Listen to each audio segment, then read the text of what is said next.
Wake from your sleep, the drying of your tears today. We escape, we escape.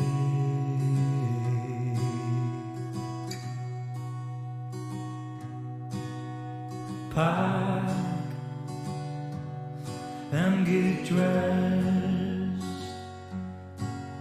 before your father hears us, before all hell breaks loose.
My bad habits don't heal, they wear a different dress.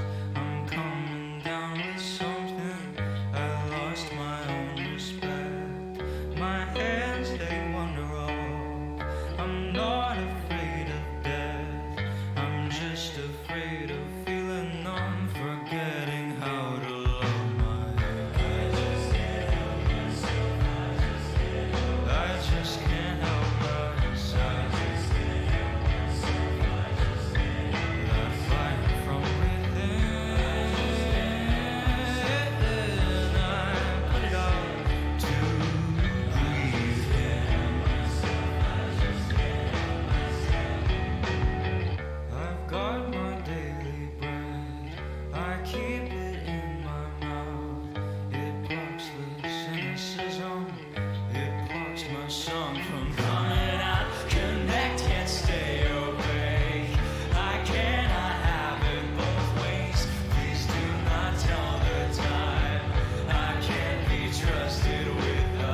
God you break the scheme, but may I be thy heaven.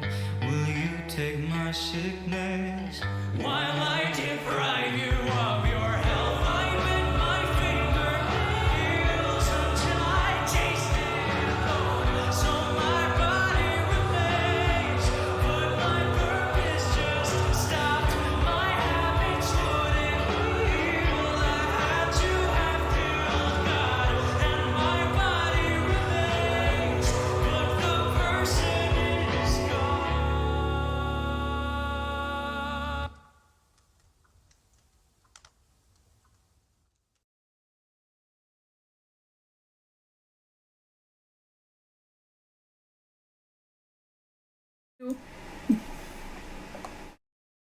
Oh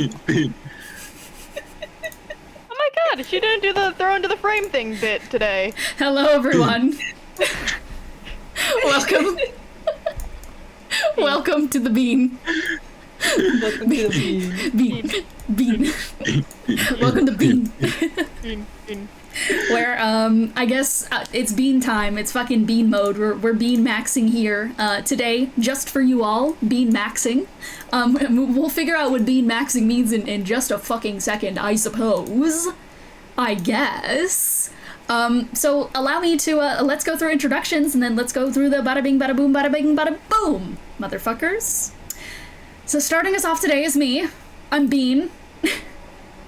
That is Dean but bald. You're being the Bungeon bastard. I am Bean the Bungeon Master.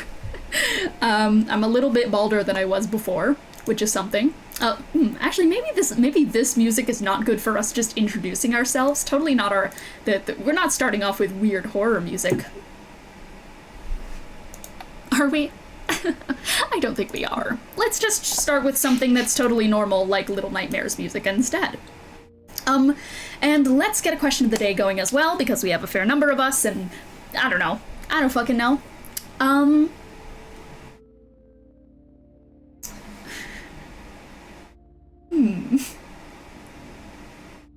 What's your favorite type of bean? I'm Dean, Bean, the Dungeon Master, the Beangeon Gaster. And my favorite type of bean is edamame beans, because they are fucking peak. That is all I must say. Next up, we have Bigotry Eradicated. Who are you, and what is your favorite bean? I'm Beefin. I play Yaksha. We can't do this. I think my favorite type of bean is whatever bean they use at KBBQs as appetizer. That one. The bean sprout thing. Bean sprouts. The one that's white and yellow. Yeah, bean sprouts are fucking That's good. my favorite type of bean. But only if it's seasoned. I agree with this notion. Yeah. Honestly, like, I fuck with like edamame beans and shit, like, even when it's just salt on top, but you can, like, go absolutely fucking apeshit buck wild with actually, like, seasoning and putting some time into edamame, like, beans, like, soaked in a fucking brine, and that shit goes insanely hard, and I think more people need to talk about it as a potential option for bean enjoyers of the world. Yeah, beans are just an efficient method of seasoning. Like, so true. Distribution. Owl or not to owl, who are you? What's your favorite type of bean? I'm Bo, I play Barris and Beevi. Beevi! Beavis and Butthead. Now you're just naming me and Kiki. Yeah. But this motherfucker took my bean, so I'm gonna say a different bean. You can have the same favorite bean. No, variety, genetic diversity. But there's no misses with soybeans, like soy lactose intolerant, tofu. What? No, you're it's right. Good shit. Yeah. That's also because you're a fucking soy boy. Yeah, I was gonna say, I also hail from a place that grows soybeans. Why are you looking at me like that, Ethan? The bit was there. I had to take it. I had to take it. From a place that grows soybeans. I hail from a place. I just, like, I love that whole thing where it's just like, I love the people who are just so vehemently opposed from eating soybeans because they're just like, there is some estrogen in soybeans. We have to avoid it like the plague. It's so fucking funny. The girly pop beans. She moon on my blade, till I. Who are you and what's your favorite type of bean? I'm Kiki. I play Lelee, and I mean, I gotta say edamame. I know Dean also said edamame, but I love edamame, dude. I could eat that shit for every meal. So I will true. so Matt good. says, isn't it like not even the right estrogen? Like, isn't it a different type? Yeah, that's the bit, is that it's not even like an estrogen that's gonna feminize, like feminize your features and such like that. It is not that type of estrogen. Is the funniest part about the soy boy shit, is that it just scientifically is. What have I been doing? I know, that's what I'm getting at. That's me with my coconut oil. What do you mean it's not? Diverge Beheaded survived. Who are you? And what's your favorite type of bean? Hi, I almost said Alice. Hi, I'm Alice. You are Malice. You are Beanez. I'm Ines. Sorry, Ro, I'm taking your bean. I want soybeans. I like soybeans a lot. I don't like most other beans, to be honest. So We are shaking hands. tofu. Give me so much of it. I would like to sit in steamed tofu and be happy. I had little like tofu bites last night that were like those dehydrated kind of like they have a crunch on the outside and soft the inside, fucking marinated in some good sauce, and I'm just thinking about that right now. I'm thinking about a different kind of dehydrated tofu, like the squiggly yellow things that like are kind of chewy. Yeah, those. Yeah. I fucked with them as well, but crispy tofu with laugan ma on it. Hello. All right. So, we're just going to do a short recap today, considering that this is side 2, or side B, of the previous session, of like the same session, basically. Callie and Gideon had their own adventure. Shockingly enough, Callie does appear to be with us here today, as there is a girly pop bear on the screen, which is basically Callie. So somehow Callie's in both one-shots. But no, basically, what we are going to pick up from is basically after a troublesome encounter with Xibalba, who sneak attacked the entire party, alongside Henri, the party found themselves completely just like ambushed and taken off their guard and taken off their feet and swept the fuck away, and this gave Xibalba just enough time to kidnap Adalwulf. However, things grew more complicated because Xibalba also left the party with a almost warning in the sign of showing you guys 2 phylacteries, that being Zingiber, they showed gingerbread, and Milenko's corpse. And just having those 2 out in the open, it gave a very bad feeling about things, especially considering that Alice had previously left gingerbread with the Devarim. So, with everything going up in the air and going just like completely tits up just immediately after Xibalba showed up, as always, the party decided to split up, with Gideon and Callie going after Adalwulf, and the rest of the party following Alice, who opened up a small portal into the Devarim's domain. So, that is where we last left off. Without further ado, in a second here, are we ready to begin? Excellent. And since Ro asked, I am going to give you guys some music. Just loop this. Just go ahead and loop it. Kiki, you know exactly what this shit is from. Mouth washing. I hardly know we're washing. So, let us begin. Beating hearts, astringent adrenaline, sharp like a knife piercing through your lungs. There's no time. Never any time is there. Just keep moving, just go, just move, just fix it, just find the solution, just get from point A to point B.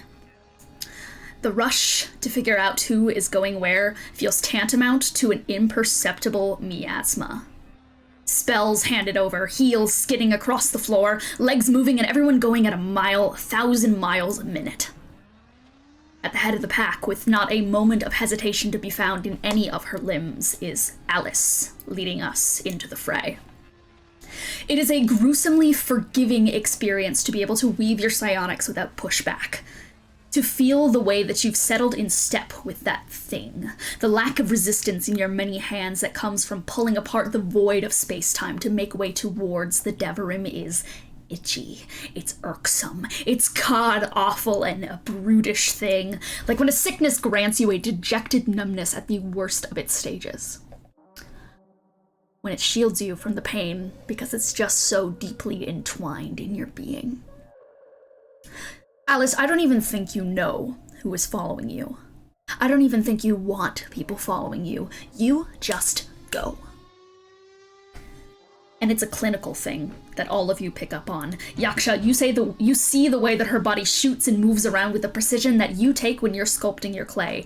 Aros, you see it as a starkness that you've seen in yourself as you move and strike when you've indulged in some of your worst moments. That quick strike thinking you've done when making a panicked decision. There is an odd sense of control. A connected transmission. But Lelee, you can hardly even feel the many hands vanishing as they step through that portal. You have barely a clue where all of this panic came from in the first place. The portal is off the ground. You don't even know what you're following as their muffled footsteps wash forward. You are the last one through this split in reality. But you at least get the gist of it. There's no time. Everything is happening, as always. A lost transmission.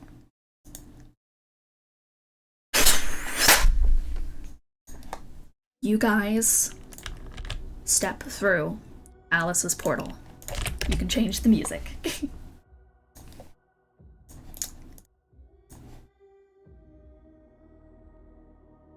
And you find yourselves in a dark room.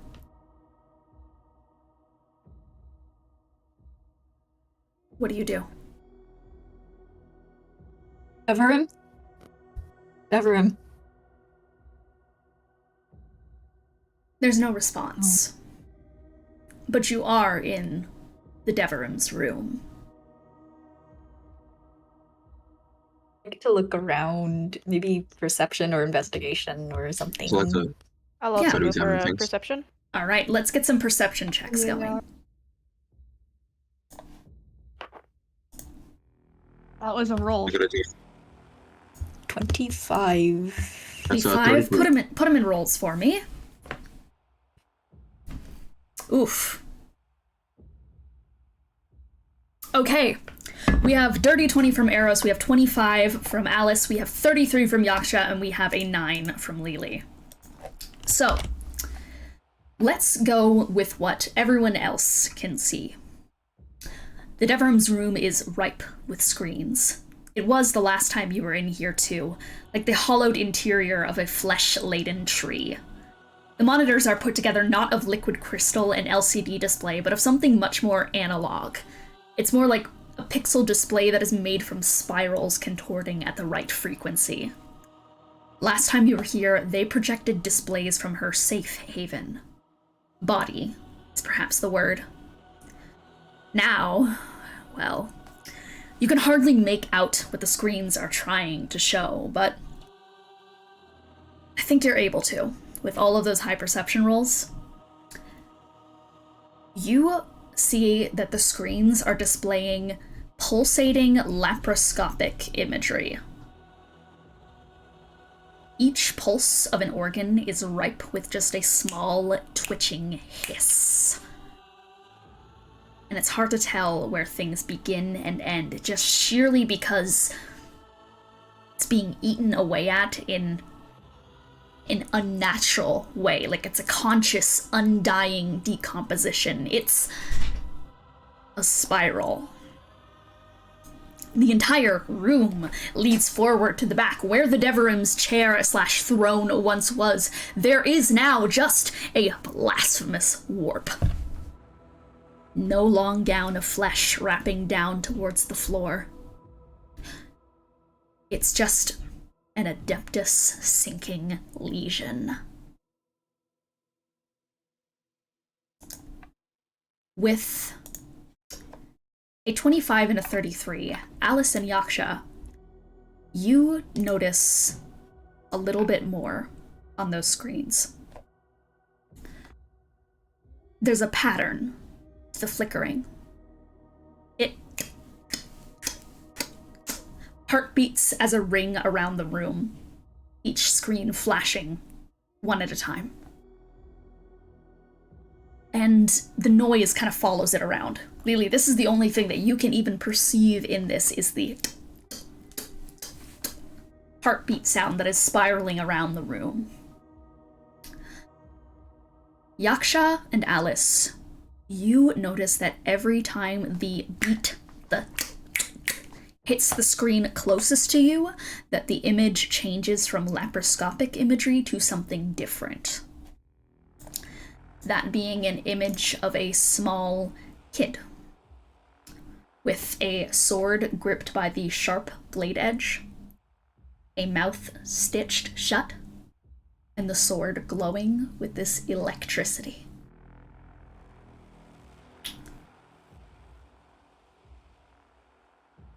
And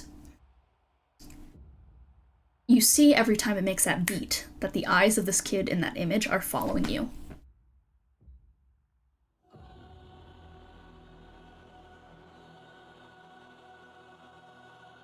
That's what you appear to see. Alice. The kid seemed familiar. Pretty... Yeah, what does the kid look like? Kind of shaggy brown hair and such that kind of just goes out in a little poof and such around her features. Just subtly kind of like darkened skin. Kind of just like an almost caramelish color. From there are just these like piercing pink eyes. Just very small, very gentle. Alongside this is like a small kind of like cape, overcoat like cape that has a small rose in the middle of it, a small pink rose as kind of a pin keeping it together. And from there's a pair of Aasimar wings, kind of different shades of brown. And a distinct familiarity to Yaksha, a deep knowledge to Alis of what you used to look like when you were a child. Or perhaps what the Devarim in this instance looked like.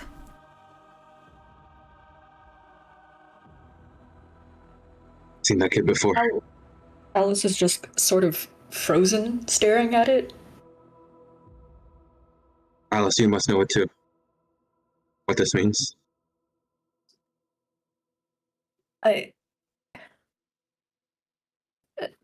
Whatever happened, we have to keep moving. We have to find it. Dude.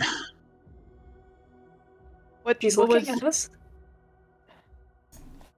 There's a screen. There's something on her. I can locate object basics. I don't know what that sword was.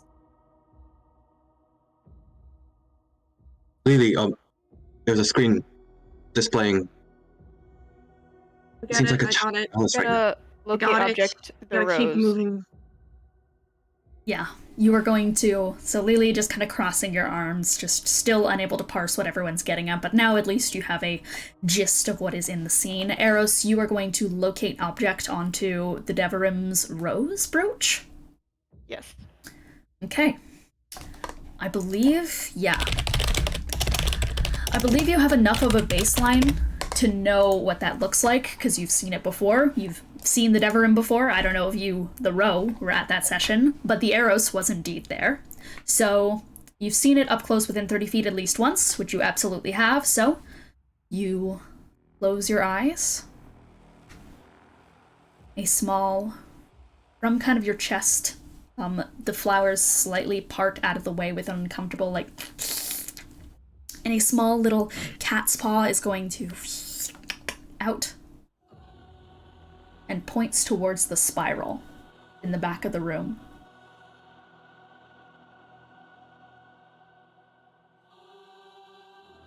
We go into the spiral? Are you saying that you want to go in? Are you going into the spiral? Is that what you said? I'm asking the Oh, okay, group. okay. Is that where the rose is? Locate object, yeah. We have no choice. Alright. He starts towards it. Okay. What does the spiral look like? Is it like another portal? Is that what it... Or is it just... Like another portal? Yeah, is that what it... What is a spiral just like... Is it a land feature, or is it some sort of floating gateway? It is a land feature in the sense that everything twists into making its form. Like, the fleshy kind of walls twist into it, but at the same time, you can tell that there is some kind of portal-adjacent aspects to its construction, because at a point, it just leads into just, like, pure, you cannot comprehend, just energy. Okay. Yeah, okay. She's also just going to start heading in that direction then. Okay. Aros, you take lead, followed by Alis, Yaksha, and Lelee, taking a little bit of a lingering behind to, I guess, the gate. Is there anything else you want to do in this room, or do you enter the portal?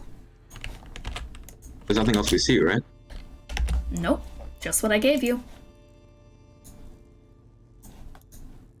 I have one idea, actually. Should I do this? Alright, 1 second. Let me look at this thing. Take your time. Yeah, actually, Alice is going to pause, look back towards the sort of throne that Devarim used to be on, and then I'd like to It's just the spiral now, for reference. Oh, it's just a spiral on there. Yeah. Okay, so it's just the spiral now. Okay. It is in, like, the spiral is in place of where this throne was. Then maybe on the screens or something. I'm wondering if I can use psionic investigation to gain a mental image from the object's point of view and show what's going on within the last, like, 24 hours. Or, like, it says, you also learn of any events that have occurred within 20 feet of the object within the past hour, so then you perceive it from the object's perspective. Yeah, you absolutely can do that if you would like to. I think that's a good call here. So, you're doing the screens? Or you can do the spiral. Yeah. I'll do the spiral. So before she enters, she just goes, wait. I'm going to take a few minutes, I'm sorry. I need to, if I can just find out a little more about Yeah, go ahead. how it happened. Yeah, alright. The rest of you guys linger a little bit back for just a moment longer.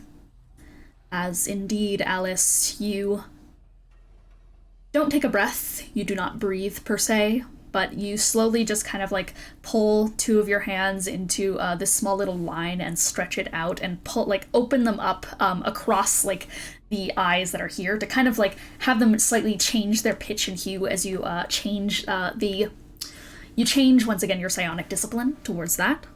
Or not your psionic discipline, rather your eyes focus in. They alight with like a small of pink light and begin to slowly scan up and down over this twisting spiral.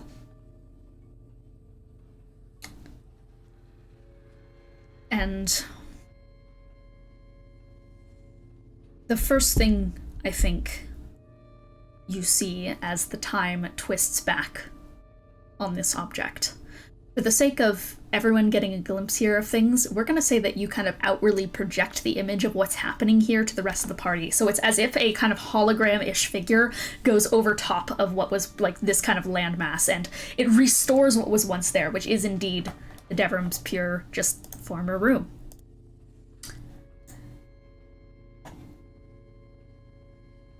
And you see Xibalba.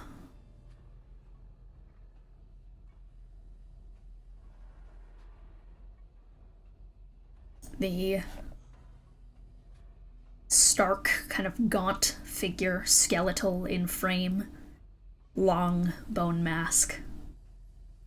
You can only see from this perspective, can you not? You cannot hear? I believe I cannot hear. Let me look. No, it just says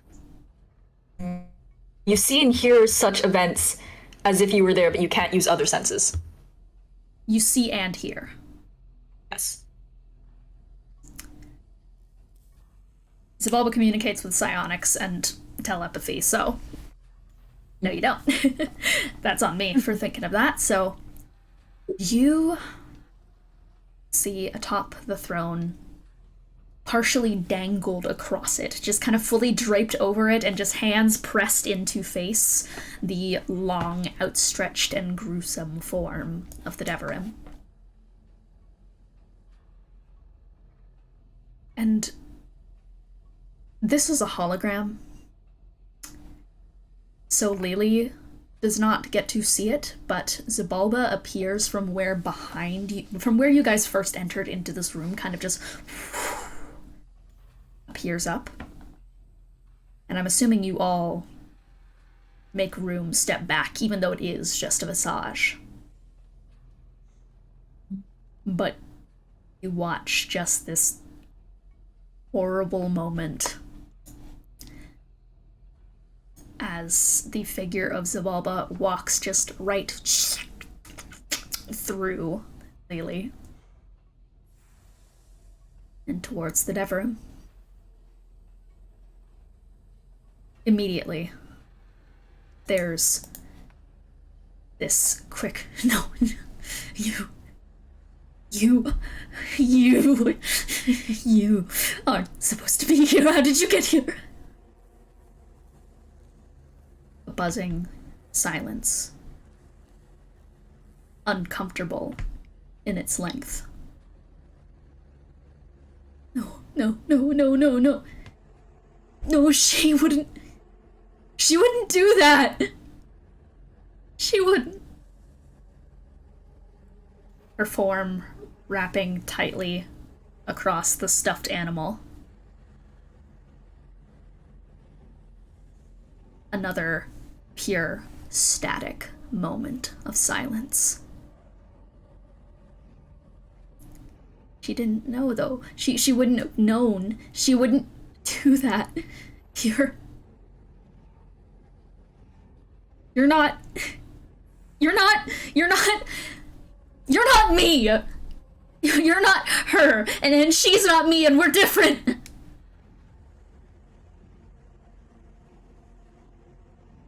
The next moment of static is perhaps the longest. And you can damn near see her go slack under the weight of pressure that has suddenly just appeared in the room. You can't hear what's being said, what was said, but you can feel the way it makes your stomach twist inward. You see Xibalba step forward. You see a look of pure, raw defeat. What's horrifying is that no doubt it only took a couple of words, perhaps one sentence, to have the Devarim go entirely slack, her eyes just fully pitch wide and spiraling inwards as she just starts hyperventilating and pushing herself back, and takes the small deer plushie and just chucks it onto the floor, crawls off the throne and starts pushing herself up against the back of the wall, and it's just, no, I didn't mean to.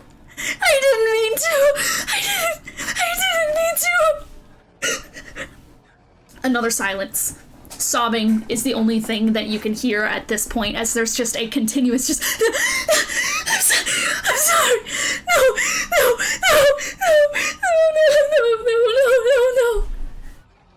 No. She just starts to curl inward, writhing and aching and twisting, and as the sobbing gets louder and louder, you see her body beginning to twist and spiral, and the flesh in the ground starting to morph out and around and contort inwards into her stomach and body, to which she entirely starts folding in on herself, ripping out a gruesome noise. Before you are met with silence.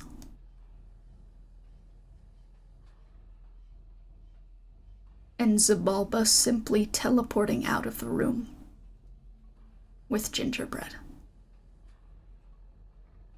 It doesn't even follow her.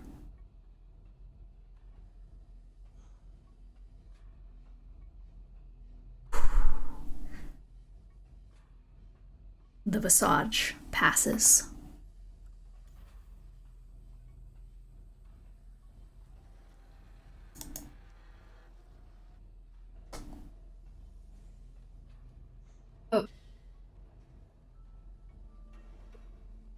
down. We're going down. We're going down. This is my fault. Did you see? Oh, you could all see that. We could all see that. Could Lelee It was hear projected. Lelee could hear it. It was all projected as a vision.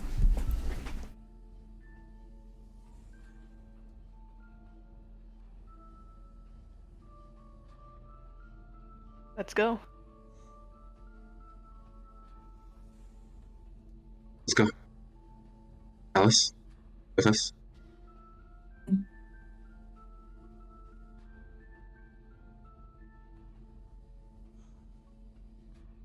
And Aros, Alis, Yaksha, you head towards the spiral. Really? Lelee, how have you processed this whole scene? How is Lelee? Just where is Lelee at in the room? I mean, she's probably spot where Xibalba walked through. More confused than anything why people stepped, because she could only hear one side of the conversation. So she's just... After a moment, she's just like, okay, fine. Okay. And with that, you head towards the edge of the spiral. And it's just a drop.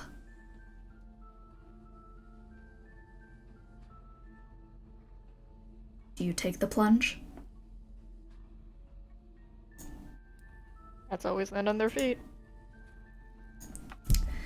Aros, you take the jump first, I'm assuming, if that's the case, because you are the quickest to move in this scenario, just making quick, fast movements. This kind of seeming urge to just, that you have to do something. You have to go and just get it fixed. Get it done.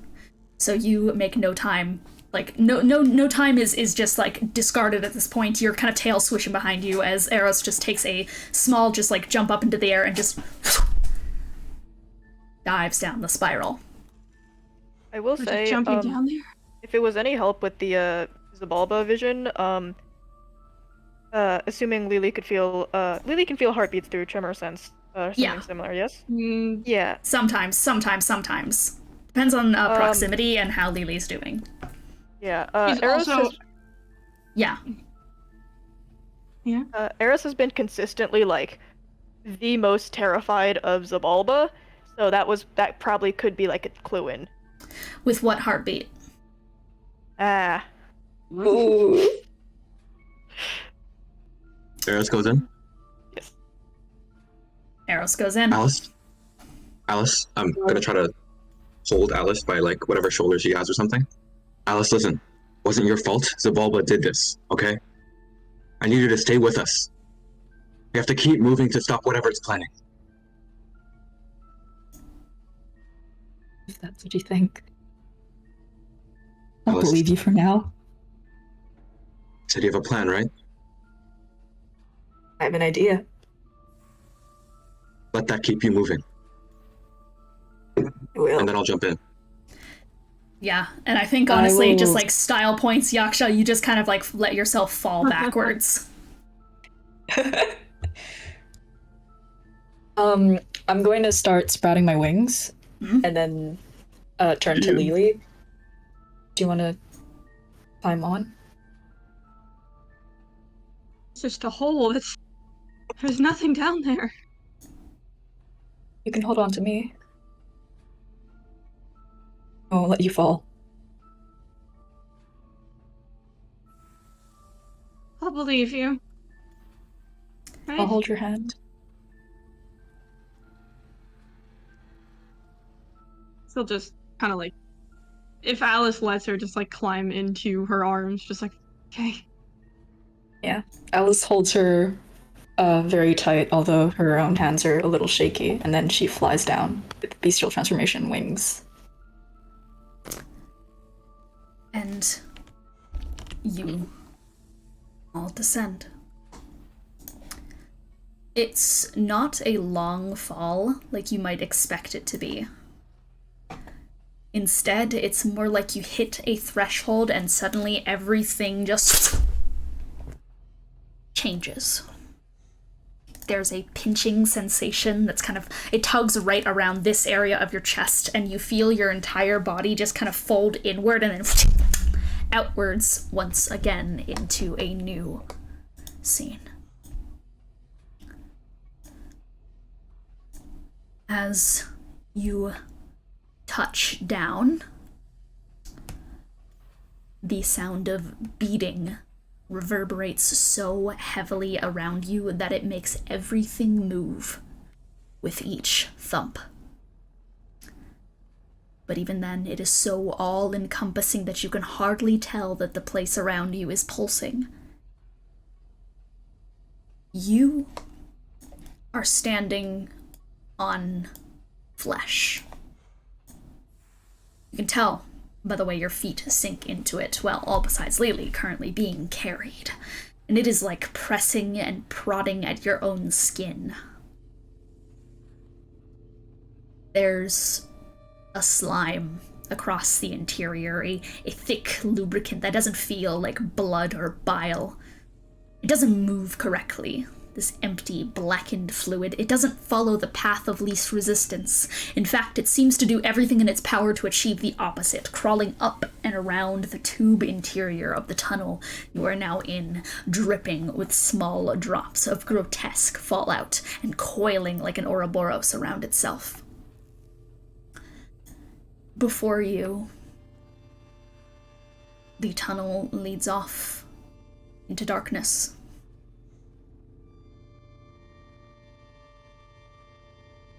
And you hear the distant sound of what rings out as just a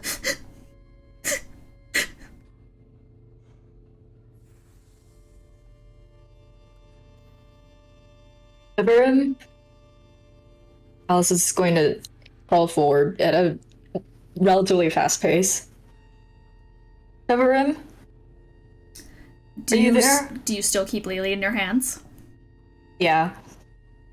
With Lelee Unless there, Lelee gives an indication of wanting to be dropped off. You just start slinking forward, Alice, into the darkness. Are you just going straight into it? Yeah. Maybe. Yeah, Yaksha and Alice, you get through Yeah. the portal first, but you just see as Alice just just surges right past you guys, Lelee in hand, and just starts slithering off into the darkness. Gotta stay together. I have dark vision. 60 feet. This is magical darkness. Ooh. As you slink inside Yaksha and Aros, you guys can barely even begin to keep up as you just see Alice in front of you just rush in, yelling out after the Devarim, and just vanishes. I'm probably the best equipped with this with my blind sight, but even then it's only 10 feet. Alice? Lelee? Yeah, right now both of you are on the edge of this kind of dark pool. She went in. Alright. Stay close to me, Aros. Probably have to go after them. If any constellations of Xibalba left. I grab onto her forearm and go, okay, well, no need to keep talking, let's go. Yeah. I'd like to perceive the unseen. I gain the ability to see auras of invisible or hidden creatures. I can see all creatures regardless of lighting conditions. You start to change your attunement to this ability as you are rushing down this hall, and as your eyes are starting to blink and adjust to what might be before you, you're still hearing those choked noises in the distance, and you hear... I should have never listened. I'm so... No. What did I do? I've gotta fix it. I've gotta fix it. I've gotta fix everyone. Your eyes blink throughout this darkness. You can only see creatures, can't you? This. I think so. Then you see, as your eyesight extends outward into this blackened dome of just nothingness, as it does not fall upon the walls or the floor or anything. You get no sense or semblance of the terrain. And you don't even get that good of an image of what it is. You just barely get an outline. Masses of frantic arms, etching and carving with bone saw and scalpel. And those sounds of sobbing don't sound like the Devarims anymore. As you hear just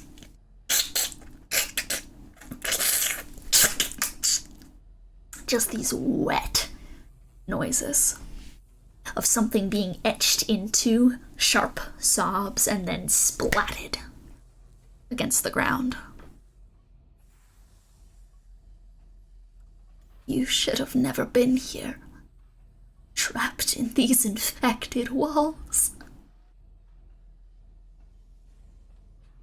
The outline of this ginormous, darkened creature. You've seen them a couple times before. The wet nurses. But you have no idea what it's doing. You just see it hacking.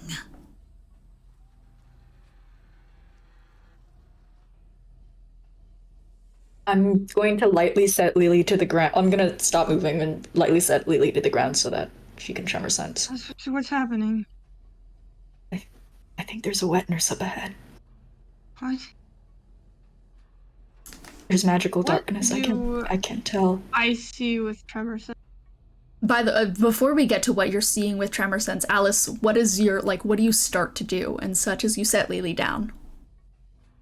She doesn't know whether to respond with. She doesn't know if the wet nurse is going to be a threat or not, because the wet nurses, to her, like, based on what she's determined, are a extension of the Devarim's will. Yeah. And she really wants to make sure the Devarim's okay, but so for now she's just setting Lelee on the ground for more information.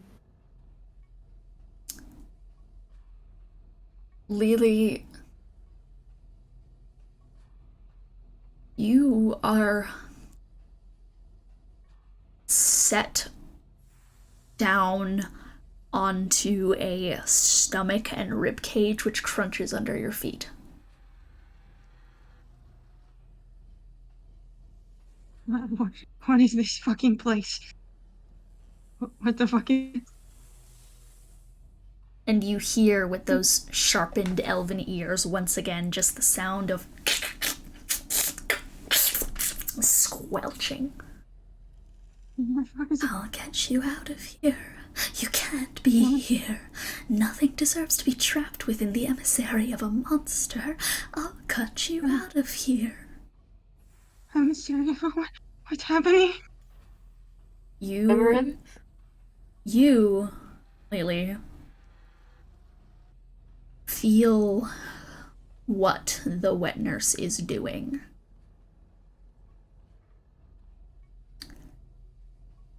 If the Devarim's extended body is made of umbral elves, then it's trying to cut them out. Oh, no. What is it doing? No. No, they... I don't know. She's killing them. This is when she's Yaksha killing and Aros, you guys catch up. Lelee, Alice! Alice, She's killing them. Wet nurse. With all of Yeah. your guys' voices out loud. Especially Lelee's whimpering of just, she's killing them. You see a sudden across the room of this sudden burst of deep magenta light that flashes across the room, kind of in like a tunneling sensation towards you, pauses right on where you are, but so too does it reveal to those who can see the tunneling wounds inside this body. Unpacked flesh opened up and coiling deep, roiling infections, flesh ripping, gasping, gurgling. And the now cut out bodies on the ground who could not survive outside of their life support.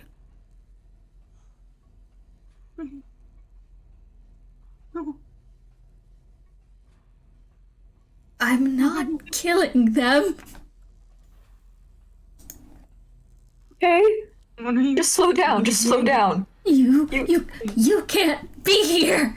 You can't be here. Nothing can be here anymore. You're here? I'm me. Nothing else can be here. Trapped within me.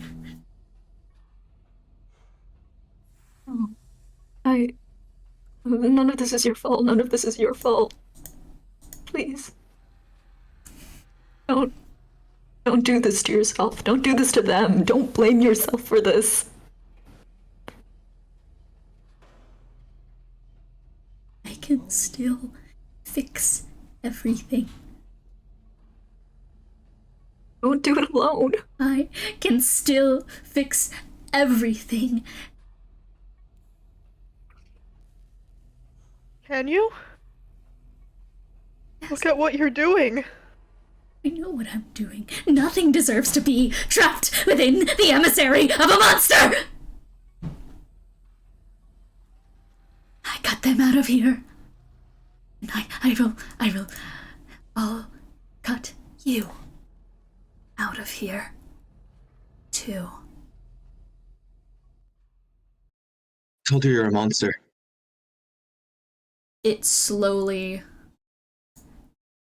takes the bone saws that it was driving into the wall and outstretches them to both sides. Alice told me I was doing a monster's bidding. So that makes me a monster too. No. This wet nurse unfurls 6 arms of blades and scalpels towards you. But I am gonna make it better. Roll for initiative as she starts to crawl towards you. As we're rolling for initiative, I'd like to remind everyone that we're still under that pain thing. Yes. That makes us roll con saves. Oh shit. Which pain thing? Sorry. Oh yeah, Aros never got a pain thing just yet. Yeah, because you, yeah, but you get one now is the thing. Please roll a d20 because of the Gideon explosion that happened a couple sessions ago. Oh boy. 15. Do I add anything? No. 15. Okay, 1 second here. The lingering injuries. Neuralgia. Yeah, lingering injuries. Ooh.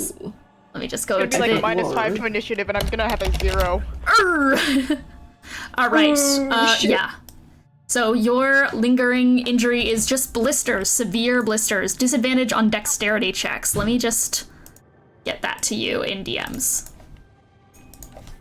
Still blistered up from the Godbrand blistering they explosion. Okay, so let me just get things going on here. And I will also say that as these scalpels start to extend out in every direction, you begin to see as well small warps, see and feel small warps, more spirals beginning to like twist out from the ground. And from them begin to crawl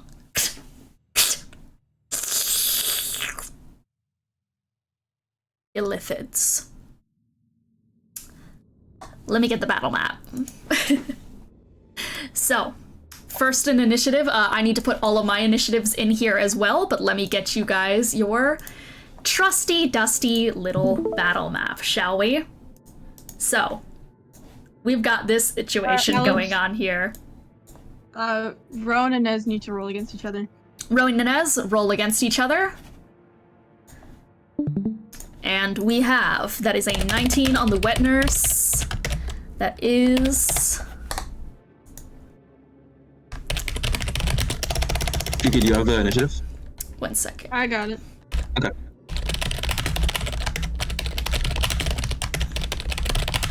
I'll set up a timer as soon as I know how many people are there.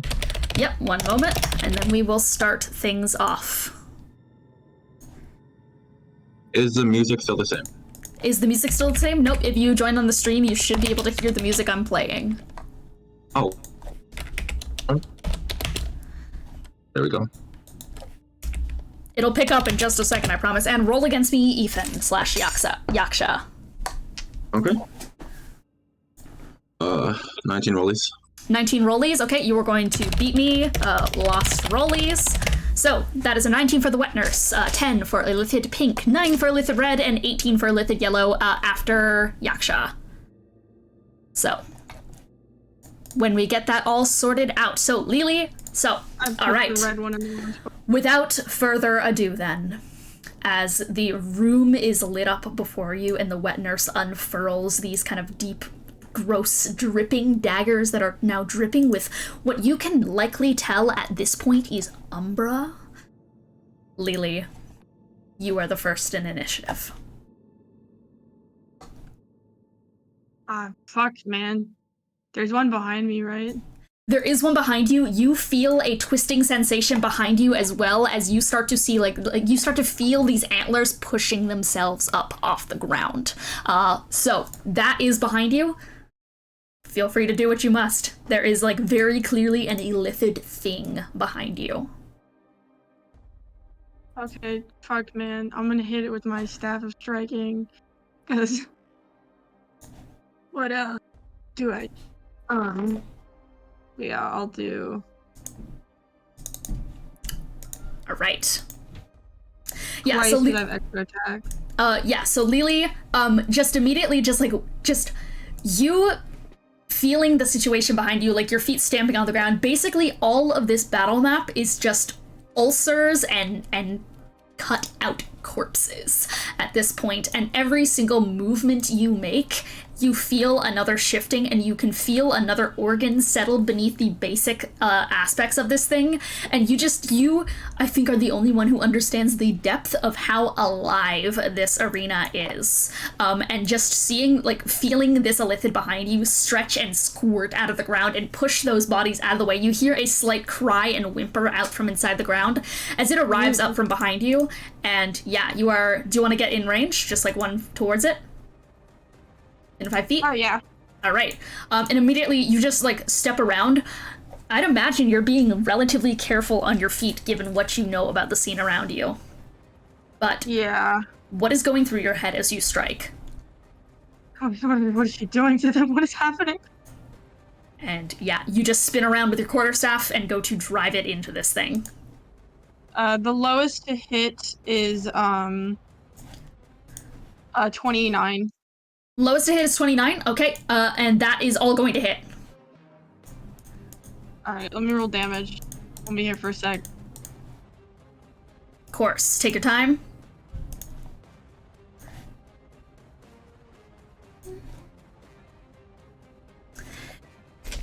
Yeah, so you just utter that out under your breath and spin around your quarterstaff and just slam it into this thing as it's rising up from the ground. Yeah, to which... Okay, yeah.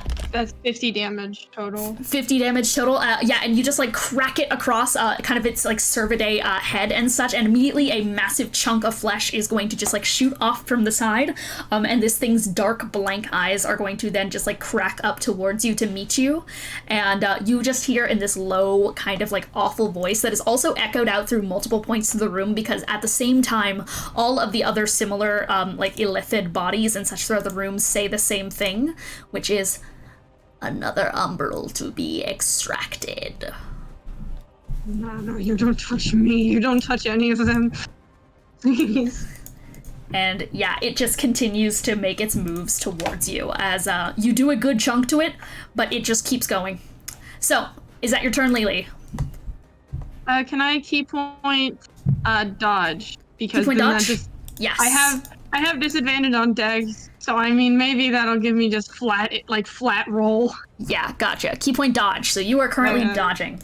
So, with that in mind, Thank that is going to you. bring us to the wet nurse, who is just basically just looking down at you guys, and like you just fully see the way that it takes no mind to the illithids that are writhing up from the ground to join its side, and instead it just takes all of its scalpels and starts drifting off the ground. With every single movement it makes, it seems to slightly slip into the shadows of this place, and it just pays no mind to like the rest of the environment around it, as it's going to 5, 10, 15, 20, 25, 30, 35, 40, 45, 50 feet. So it just like kind of like in front of you guys with like spiraling to its movements, and is going to take out its blades and is going to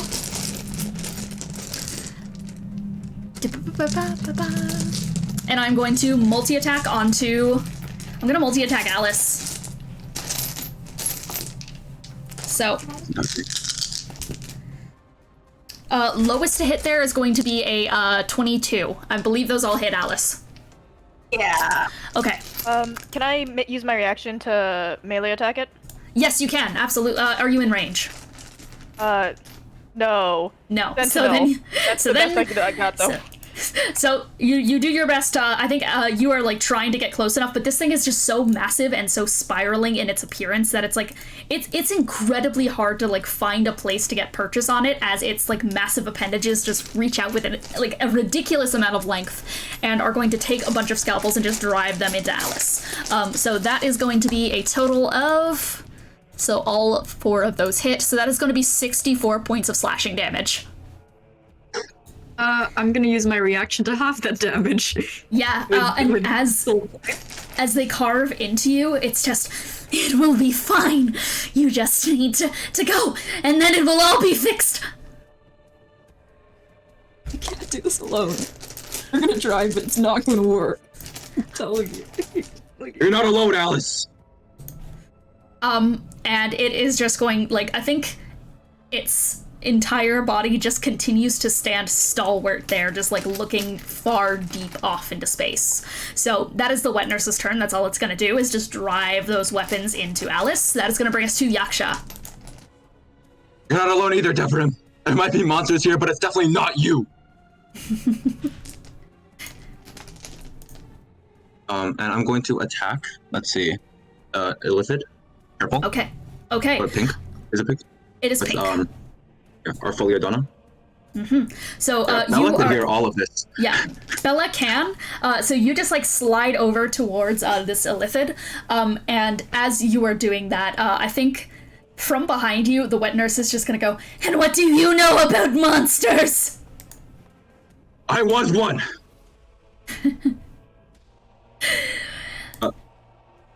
And I just might kind of, still be. "You're not as bad as me. You'll never be as bad as me." And yeah, you go towards the illithid and just start attacking. Yeah. Lowest hit was 19. 19, all hit. Okay, I pre-rolled the damage. The first hit deals 20 damage. 20 the damage. second hit Okay. deals 13 damage. All slashing.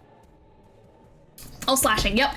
And you, 1-2, just like take Arfioladonna, who cracks out in your hand. As you, I'm worse. I think Arfioladonna is like, as you drive her into this illithid twice, you hear like a small, subtle scoff from the inside. Like, you hear a scoff from her, but she doesn't follow up with it. You just plunge her in, and there's like a small mumbling from her, and you get a sense of annoyance from the blade as you drive it into this illithid. Yeah. All right. Is that your turn? That's the end of my turn? That is the end of your turn.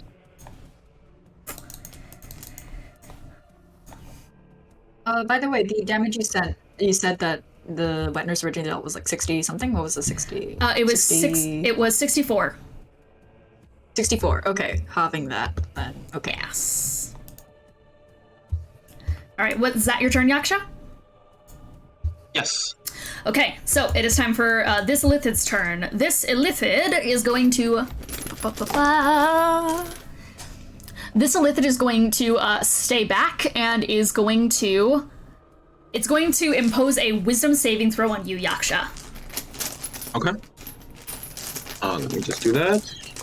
That'll be an 18. An 18 is going to succeed as you start to feel like this small kind of wrapping up the side of your brain and start to hear kind of whispering in your mind just, you are one, aren't you? Aren't you such a monster? But you are able to kind of like bite down right as you feel your eyes starting to kind of like droop out into like this almost half state of unconsciousness. You are hit with just a sharp, hey! From Bella. Pay attention! As she growls and you like lock back in.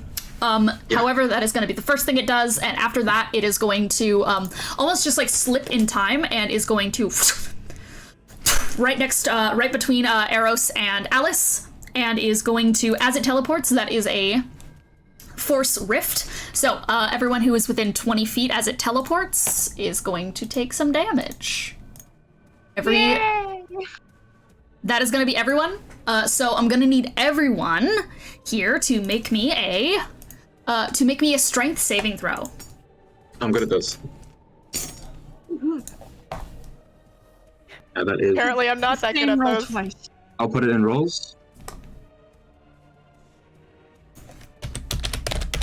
Okay. Fourth degree burn, still balling. Yep. Okay. 24, 26, 5, and 12. So Alis and Aros are going to fail that. Everyone else is going to succeed. So that means that... so Lelee and Yaksha, you are going to take 5 points of psychic damage, and that is going to be 10 for Alis and Aros, unless there are resistances and or immunities in play, which I believe there is for Alis. However, you are also going to get pushed 5, 10, 5, and then for Aros, 5, 10. So it just appears and is just going to, and the shockwave just sends you both flying back, and it kind of sends this reverberating echo throughout the air. That is going to be this one's turn, and that is going to bring us to next in initiative, which is going to be Illithid Red, which is this guy up here. So this one is also going to 5, 10, 15, and is going to... It is also going to attempt to do that onto Yaksha. So Yaksha, that is another wisdom saving throw. Got it. I forgot to put is... illicit pink in it, but they're Yeah. all in a row anyway. Yeah, so they we're are. good. They 16. are. 15? 16. 16? 16. So, Yaksha, you hear Bella snap this out. Pay attention! Come on now. You think this pity party is getting you anywhere? But it starts getting louder in your head, your own words echoing and echoing. You are a monster. You are still a monster. You are one, aren't you? You're the worst monster of all! You are under Dominate Person. Fuck. As Yaksha, your head just slowly falls to the side, just slack a little bit, and you are currently charmed under Dominate Person, and you just hear like crawling into the back of your head. Show them what a monster you are. So, that is going to crawl into your mind. So that is going to be a Dominate put on you, and from there, it is going to...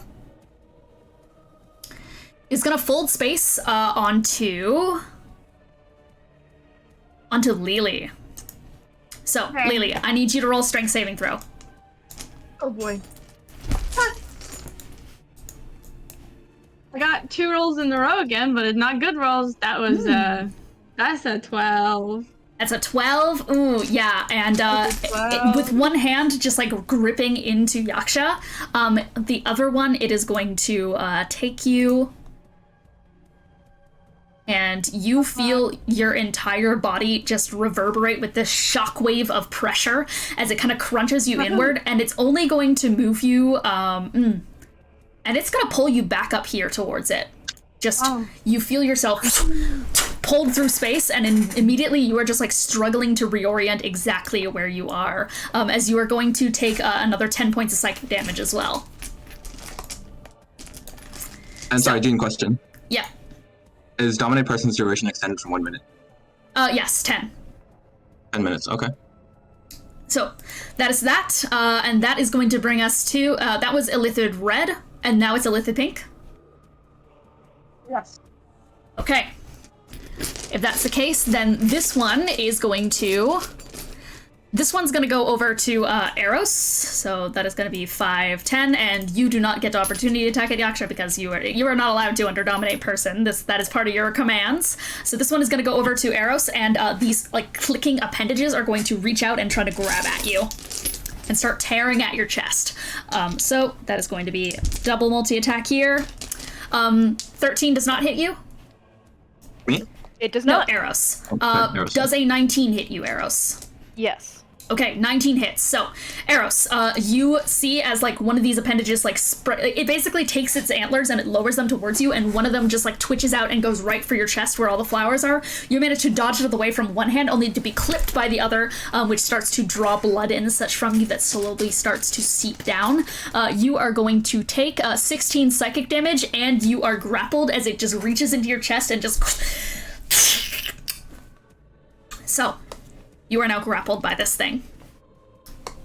That is going to be its turn, and that's going to bring us to Aros. It is your turn. You are grappled, and you start your turn within the grapple of this thing, so make an intelligence saving throw for me. Okay. As you start to feel it pumping you with this slow and writhing... Dirty 20? Dirty 20, you feel this static starting to writhe up into your mind to try and like deeply fold in your mind itself, but you are able to bite forward and just keep yourself conscious. You do not take the follow-up effects from this. It is your turn. Does the wet nurse count as a humanoid? And would it be like familiar style if I cast a spell through it?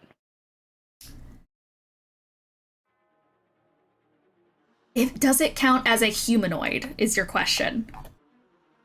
The wet nurse is logged under... Let me just double check what I logged it as. I logged it as an aberration. Okay. What about the flesh tunnel we're in? Counts as a humanoid. It does count as a humanoid. Does it? Yeah? Yeah. Okay. I'm gonna start with calm emotions for that, because I'm assuming it's part something. Interesting. So you're trying to calm emotions onto the walls and the flesh? Yes. Okay.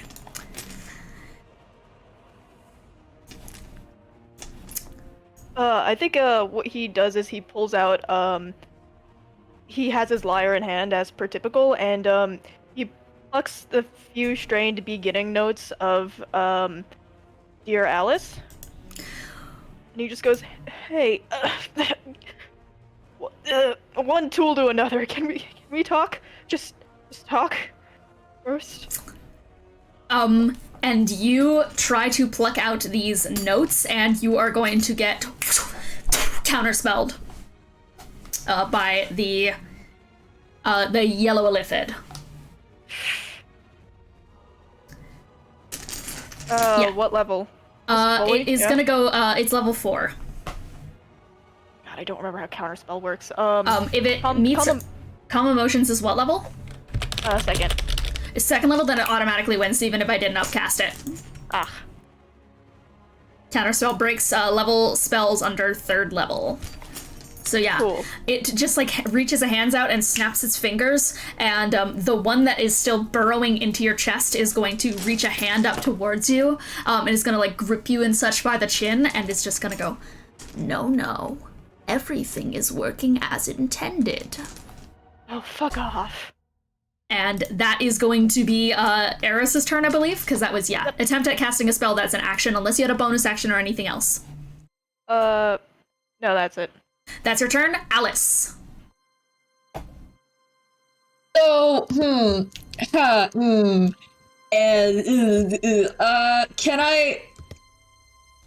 I tell that Yaksha's kind of a little fucked over?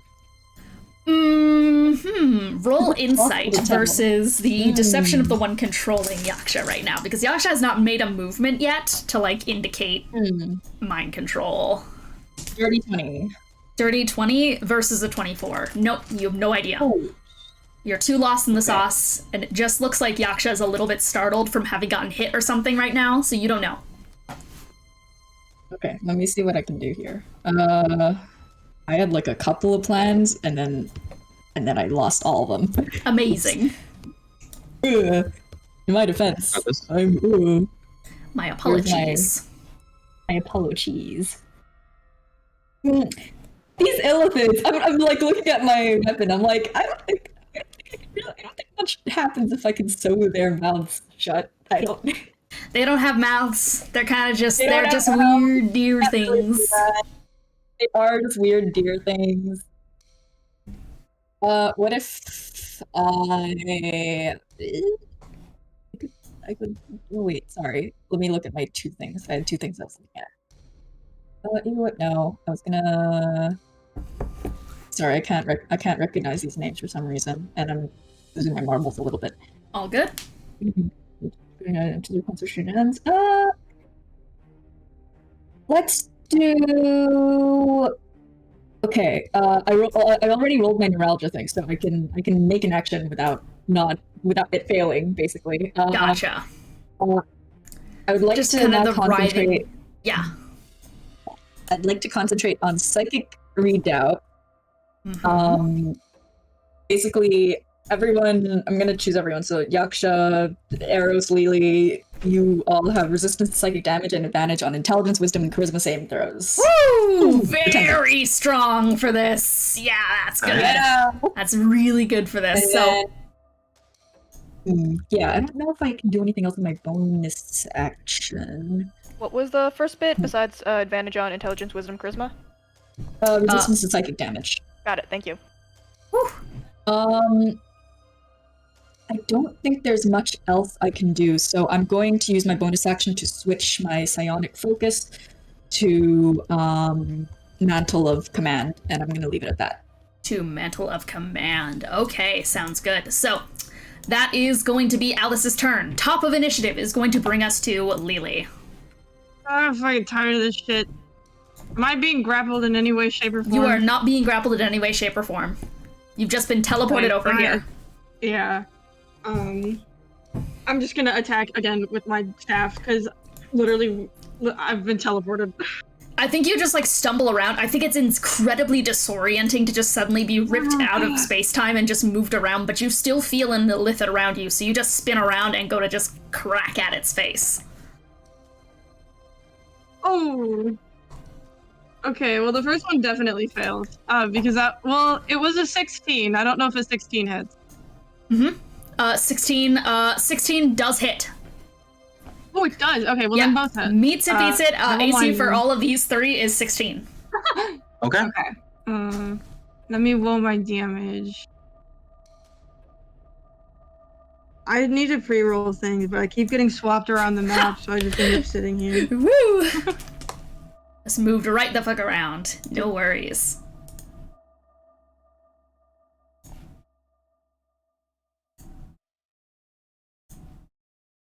Oh no, we're all paused. Oh no. Or no. Oh, are we back? Am I back? Hello? I think we're back. Yep, my Wi-Fi cut. Hello? Yep. Hello? Hello. Hello. Okay. Hello. All right. So, yep, you I'm spin almost around and just done, I'm crack almost this thing done. across the head. That is 60. That 4 damage. Sorry. Oh no, my Wi-Fi is struggling here. Sorry about You're that. fine. Okay, what did you just say again fine. for damage? 64 total.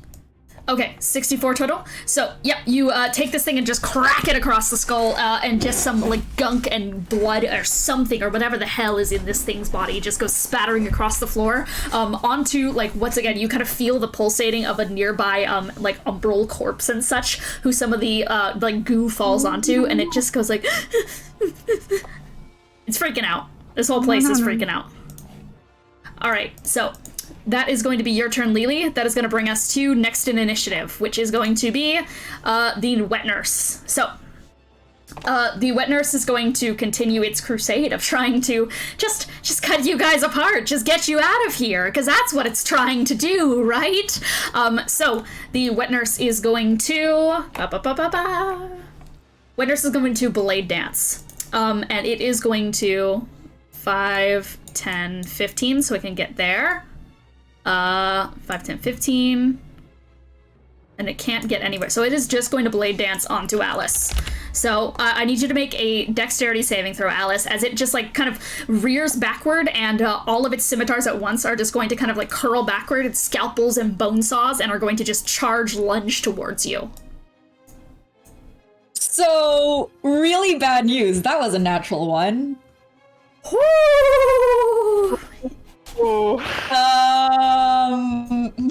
I'm wondering if there's anything I can do to like get myself out of this, but I don't know if there is. Can I silvery barbs that? Is that something I can do? I will allow it. You can silvery barbs.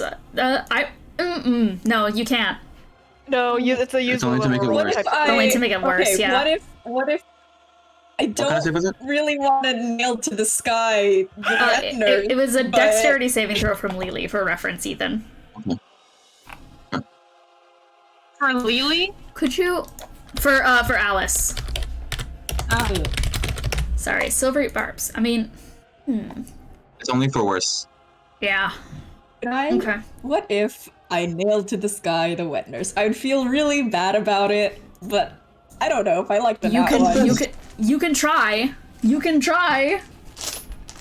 I'd go for it if I were you. I don't think it's gonna work. I'm gonna try, yeah. Alright. Wisdom save. Wisdom saving throw? Ooh. Yeah. Ooh. Yikes. That is a 27. Yeah, that fucking succeeds. Shit. Good Okay, that one, though. you are going to take 61 points of slashing damage as it just starts carving into you, and it's just going to go, no, I have to do this alone. I can't do this with anyone else. It has to be me. I'm sick of listening to people. It just has to be me. I will make the right decision. Can I silvery barbs the nail to the sky save and then give advantage to Alice? Okay, don't worry about it. Yeah, I think you can. No, that worked. That does work. Yeah, that does work. That works. That's how you do it. Sick. Okay. That's 25. But Alice, you have advantage now. You do have advantage now, Alice. On what? On It's safe. Your next roll. yeah. My next roll. Awesome. It's a save. Yeah, and you Yeah. nailed to the sky before they hit you, right? You nailed to the So sky you can before roll they hit, again. so you can roll again against that natural one, actually. Oh, just to make it that's so nice. that you don't have a was natural not that much one. better. That was Not that much better, but 11. not a natural one. But not a natural one. So At least it's instead, not you are going. So doubled. instead, you're taking 31 points of slashing damage, Yay! and it is going to. Yeah, it does that move, and then from there, it is going to. Is going to bonus action. Is going to. So that is a 5, 10, 15, 20. Is going to Misty Step right on over here towards Aros, and is going to use its second attack against you to flurry. So it goes towards you, and like you are already being grappled by this one illithid, and this one, the wet nurse appears behind you, and is just gonna go, I will free you from being inside this monster. I will free you! And yeah, just scimitars just like once again just fly out towards you, and that is going to be, okay, a roll. I'm gonna use an online dice roller for this. Because I need to do a Hi lot guys, of how's things. it going? So, 1, 2, 3, 4, 5, 6. Okay, so that's all plus. So lowest to hit is 15. Yeah, that hits. Oh, then they all hit. Yikes. Yikes. I did not think that was gonna hit. I forgot your AC is 14. We need to go shopping, guys. Yep. Aesthetics, what can I say? Okay, so that's times. So that is going. Oh my god. Oh my god, that is 96 points of slashing damage. As it just like starts carving into you, just every single like tendon and ligament is starting to just like crawl into your body. It's trying to like scrape flesh and skin and everything off of you, and it's just I will get you out of here. I will get you out. I can claw you out of me, and just start slamming into you. You can't fix this. You don't need to fix this, Bard. I have this covered. I have this covered. That is the wet nurse's turn. Just slashed and fucking sliced and diced. Yaksha, it is your turn. Yeah, I'm down, just in a flutter of flower petals and blood. You know. Everyone's Yeah. down? Yep. Alright. As the wet nurse is just holding you in its hands. Okay. Oh, And Yaksha, in your head, you once again just hear, show them how much of a monster I am, clawing into your mind, making you attack everyone. Show Alice that she should leave. Hurt her. Cut her out. yeah, okay. Because Yaksha has specifically avoided activating her curse, Yeah. because it would make her more of a monster. All conversation stops when I activate my curse. Yep. So I'm gonna do that now as a bonus action. Okay. Like, you see Yaksha's head like sort of like tilt slightly in an uncanny manner, or just like being ripped off more violently than you've ever seen. And I need to make my con save. Yep, you do. Fuck. Oh, that's not 20. I was hoping I was real. Oh, yeah. Despite the burns and everything, Alice, are you silvery barbing No, that? I'm not gonna tell. Okay, you could. No, I mean, I'm just gonna. I don't know. you're I don't out of know range. Yaksha, well, I don't know Yaksha is like. yeah, you don't. Yeah, So, you don't know. yeah, Alice, in front of you, you just see like you hear a grotesque tearing noise from Yaksha, as just like very clearly from where I'm a the monster. head is. Yeah. And yeah, that's a 28. I think that's pretty good. Think that's hitting Alice? If I'm correct, dominate person. Yep. Sorry. Yep. Were you saying something? No. Were you saying something? Go. Okay. Dominate person allows me to re-roll my save every time I take damage, right? Yes. And you And take the thing about damage my from curse attacking. is that I take lightning damage every time I hit. Yes, right? you do. So I'm going to. Okay, Alice, you're gonna have to take some damage, but. Yeah, Alice, you're gonna take. Thankfully, these rolls aren't too high. Alice, you're gonna take only 15 slashing damage. Thankfully, I rolled low. I'm gonna redo my save. That's much higher. Does a 21 pass? Does a 21 pass? Yes, it does.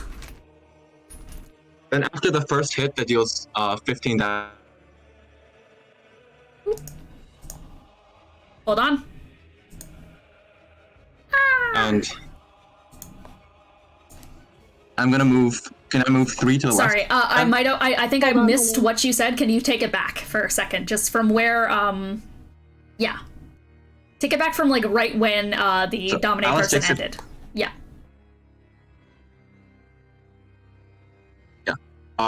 I just sort of snap out. Because my head is off, you don't see anything, like, too obvious. But you do see me turn away from you as... Can I move 3 units to the right? To the left? Sorry. 3 units to the left. Okay. Sorry, I don't know why my Wi-Fi is being so bad. So, 5, 10, 15? This right? Yep. Okay. I'm going to use my second attack. I do have one. Hold on.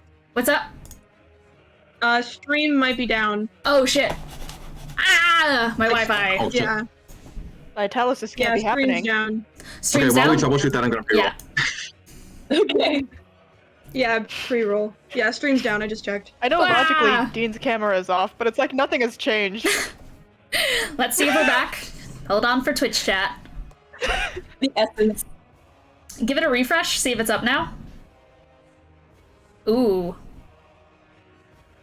I got some takoyaki from a new place, and it fucking sucks. Ooh. Ooh, we are still I am not disconnected. seeing. Yeah, Why is it doing that? Suspicious pauses in your voice. Yeah, you're kind of. I know it. Okay, okay. Well, fuck you. My whole Wi-Fi just went out. Oh no. Curse of Wi-Fi be gone.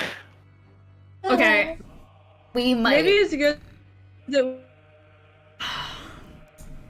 This has happened 2 streams in a row. it's like Bruh. normal late time. So How about this now it's weather? time. Let me just quickly I'm go barreling. over here.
Yeah, I It got doesn't. Fortnite Yeah, that back. means we're up, right? I believe we are back. Sorry about that. So where we just left off, Yaksha had just broken out of Dominate Person, just in the nick of time. Back, thank you, Matt. So Yaksha had broken through Dominate Person and had been just put face in front of Alice, who was absolutely carved through. And down and back again? Okay, I think we're back. It's Shit happens. Wi-Fi is think we're beefing. back. My We're back. Wi-Fi is We're beefing probably it back. just a little bit. So, Yaksha, as the Dominate Person falls off your face, and you are able to feel the blood around you and just everything. I'm imagining that you just quickly hop on your heels to try and get away from Alice and towards some other target. Yes, I'm horrified Yeah. of what I did. But first, I rolled everything. That was a 22 to hit first, 22 to hit. That all hits. dealing 31 damage. 31 damage to what? To the pink? To 31 the pink. damage to the. 31 to the pink. The pink has already taken a severe amount of damage, and this is going to be enough to take it down. As you immediately step back in horror away from Alice and just slam your weapon into this creature and just fully sever it in two. And I think your weapon just barely even overshoots and also just slams into the ground as you do, causing a spurt of umbral blood to just rip out from the ground too. To which Lelee, where you are up in the other part of the room where you heard that nearby hissing noise, you hear another but Pink falls. Yeah, action surge. Action surge, and you immediately just spin around on your heel. Towards yellow, lowest hit was a 21. Lowest hit was For two 21, attacks. that all hits. And 37 damage and 32 damage. 37, 32, and this one you once again just spin around and just start slamming your weapon into it, just back, forth, the entire time as well. This one is still up, and it just its head creaks and turns around to Alice and just goes, "What a monster. This is what happens to people inside of me. Corruption! Deep and writhing. This is why they need to be out. I need to fix this." And I take 9 damage and recoil, and I fall to my knees, ending my turn. That is your turn. You are just breathing heavily. It is the Illithid's turn that you just attacked, as this one in front of you is just going to... Yeah. It's just gonna go, but it's okay. I'll cut this one out as well. And this Illithid is going to reach down with its its awful appendages towards you and is gonna start attacking you, Yaksha. It's gonna do that. Yeah. Okay, lowest to hit, sorry, it was a, so what's that, plus number, hold on, maths. 21 was the lowest. Can I ask what the second lowest was? Second lowest was 24. I'm using shield. Okay, shield, and that blocks both? Yes. Okay, so you see these appendages going down towards you, and just like, even though you're kind of heaving on the ground, just reeling from having your mind taken over, you quickly like take your kind of spiked gauntlets up, and they kind of extend out into a spiky little shield in front of you, and those antler attacks just ricochet off. Okay. That is its turn. That is going to bring us, Illithid Pink is down. It is time for Illithid Red, who is with Lelee. So, this one up at the top.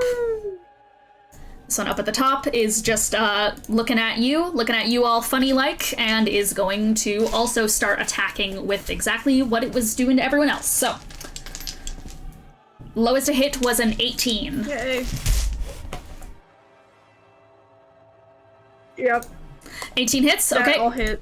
Okay, all hit. So, from here, you are going to...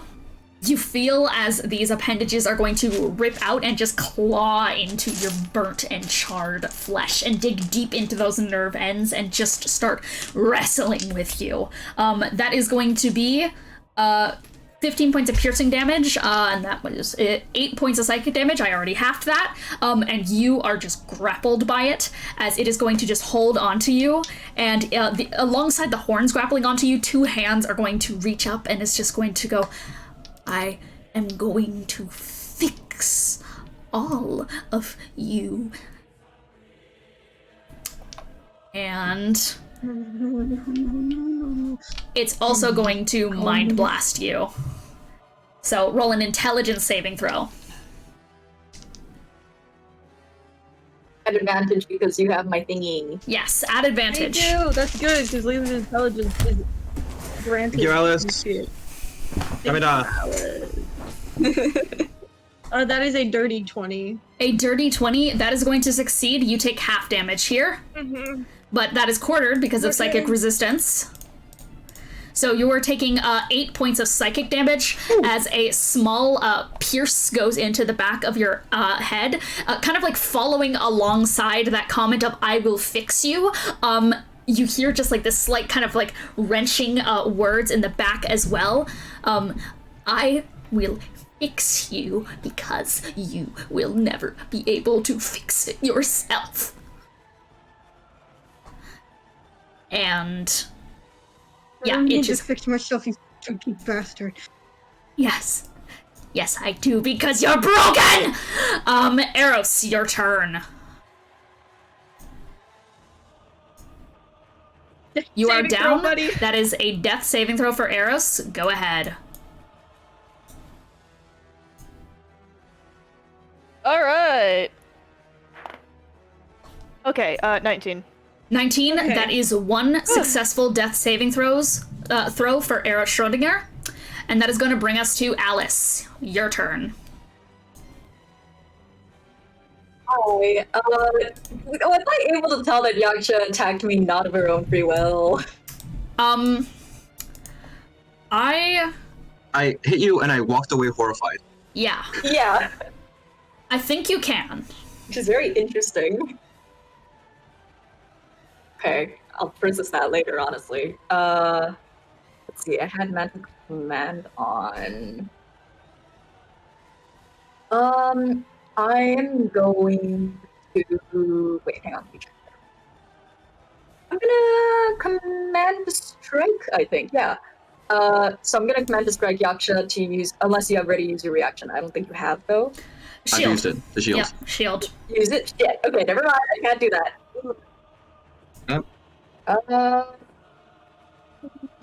Okay, I can't do anything with my current psionic Discipline? so instead I'm going to use my soul. Yeah, my discipline. I can't do anything with my current discipline because everyone is Aros is eating shit on the floor, Lily's too far away, and Yaksha already used her reaction, so Gotcha. I'm just gonna use my soul blade. Okay. Attack the Illithid feature. Okay, Yeah. sounds good. Yeah, and you take these two piercing needles and start heading towards the Illithid. Yep. Let me just check that real quick. Okay, if it is that. That is. Ooh, that's a 16. Okay. Yep, 16 Easy hits. peasy, right? Yep. Oh yeah. For damage, that is 16 force damage. 16 force damage, okay. Does it? What? Does it have mouth, nose, or eyes? It does not have a mouth. It does have eyes. It does not have a nose or a mouth. How many eyes does it have? 2 eyes. No, 1 eye in the middle of its head. 1 eye? Great. Please make a dexterity saving throw. Dexterity saving throw? Gotcha. That is a 10. Mm-hmm. That fails. Your eye is now so close. Yeah, this small little needle point is going to dart forward and is going to just claw this thing's eye shut. It is now blinded, and it slowly steps back with just a little, I need to see to fix you all. And as that happens, Alice is looking at the wet nurse. Please, okay, look, please, Alice, you're not the monster here, okay? If you think you're a monster, we can be monsters together. Your many arms, my arms, our arms. I want to help. I really do. You did your best. You're doing your best. I know about corruption. I carry it with me everywhere. I'm broken. I am corruption. I'm an aberration. You're not fixing anything. You're erasing them. It's tricking you into destroying yourself. Are you going to let it do that? Let it hold that sway over you? Roll persuasion.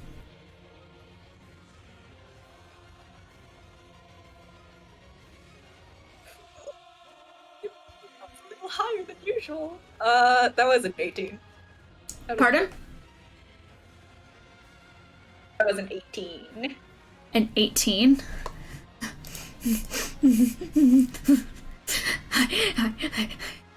I listened to a monster. You said that Veldrin was a monster, me holding on to everyone. I was listening to a monster, and I put them all through all of this pain, keeping them alive, not letting anyone go. I just want to fix everything. And if I wasn't the right one to hold on to them, if this wasn't my responsibility, if I wasn't supposed to do this, then I did it all wrong. I did it all wrong. No. No.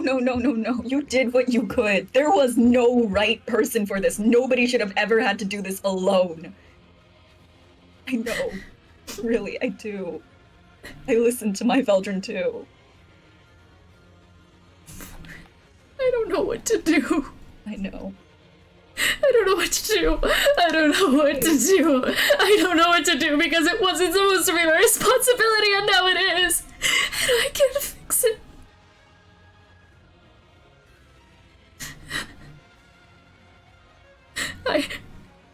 We can just stop fighting. Just you don't need to fix anything. You can make things better, but you don't have to fix them. The things, you just stop fighting, please. I don't want my friends to get hurt.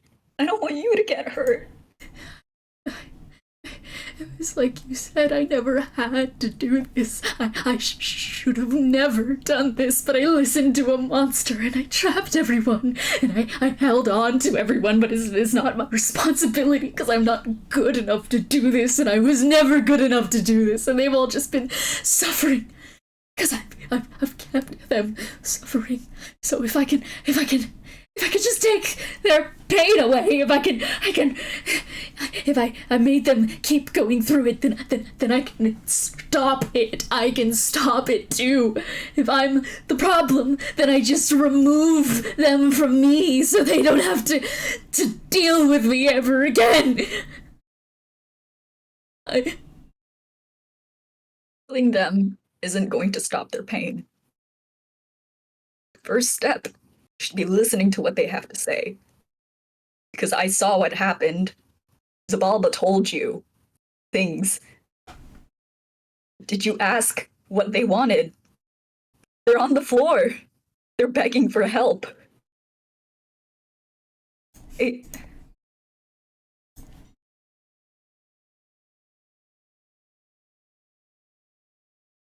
There's never... You're always good enough. Okay? You will always be good enough. The same way that we can always be better, you will always be good enough, and you can always be better. It's going to be okay. So please, stop fighting. It's not gonna be okay.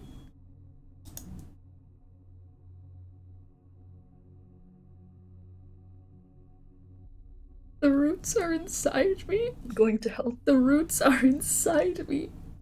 I wasn't infected, I wasn't sick, but now I'm sick and everyone's gonna fall down with me.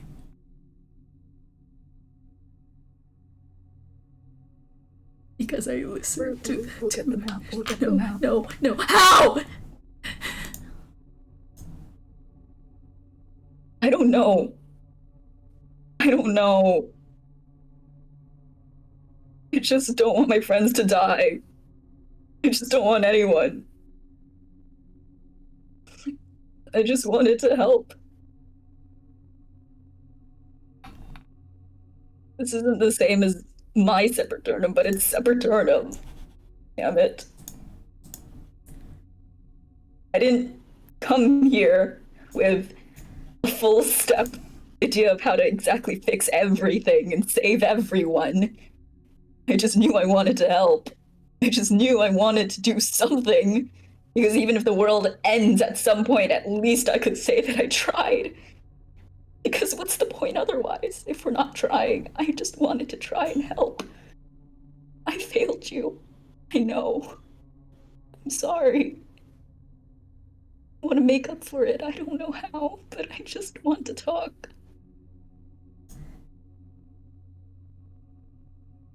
You didn't fail, I failed, I failed, I failed, I failed, I failed, I failed, I failed. I failed. You see the wet nurse drip into a shadow in the floor.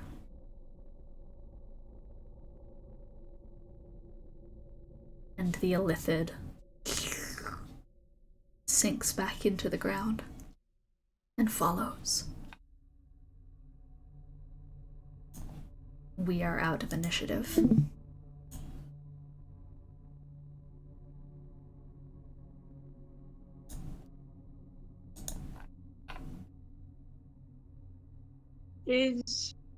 Aros is still down. That the person? How can I say the last I'm one? gonna go over to Aros with my focus on psionic restoration, and when I touch Aros, he is now stabilized. His gaze flickers over, like seconds before you do it, and he just sits up and goes, So, we're going after her, right? Yeah. Can I just hug Alice? She looks very bewildered at the gesture.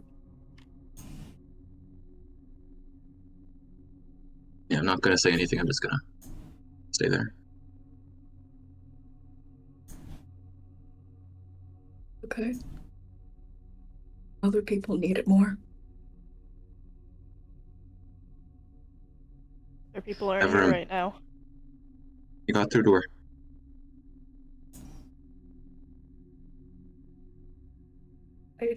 I wish I could do more. Then let's do more Going. then. And the Lelee, how are you Devarim, where holding is up? she right now? Nowhere. Not here. She was never here. It was just speaking she just through sank the away? wet nurse, and that's gone. Right, okay. Brother, I am like 50 feet away. Yeah. Lelee, how are you holding up? Can I? Is the Umbral elf still here? Yeah. It's at your feet. Yeah, she's leaning down, just like, hey. Are you okay with? It's okay. Can't. Out, I'm sorry. out. I know. She didn't know that she was hurting you. She didn't know. It's not gonna get better. It's not. The pain isn't gonna go away. But I can sit here with you for a bit. Would like Can I- that. I'd like Can I that. cast prestidigitation to like kind of warm up my like the surrounding air? If that makes sense. Yeah. And I've succeeded my con save.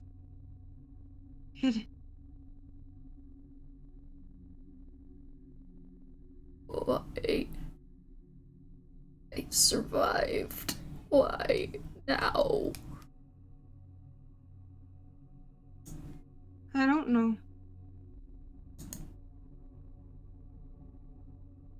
You're alive. It counts for something. I know it hurt. She didn't mean to make it, I don't think. What does that matter?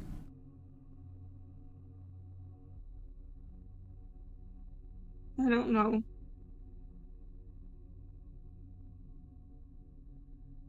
Head slowly lolls over towards you.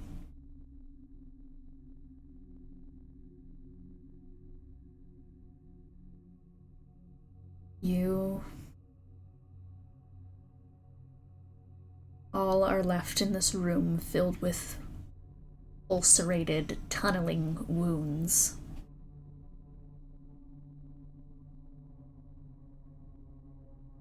And just for bookkeeping, Aros, after being stabilized to 1, Alis healed him 29, and I healed both Alis and Aros 15 with my good berries. Yeah. I probably hand mine to Alice. I gave you 15 good berries, Aros. The Each three I of hand them you. to Alice. Oh. I think after I see Lelee like crouching down talking with someone, can I roll like investigation to see if there's anybody else? Yeah. Roll investigation. Okay. Let me take my sandwich out of my dice tray. That would help.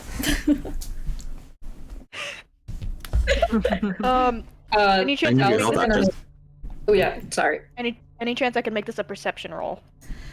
Yeah, perception works. 23. You once again are just met with the stark realization, or not even you're just met with the stark realization of what all of those tunneled wounds used to hold. But at this point, the only thing that resembles some kind of person thing left are small bits of spiraled limbs.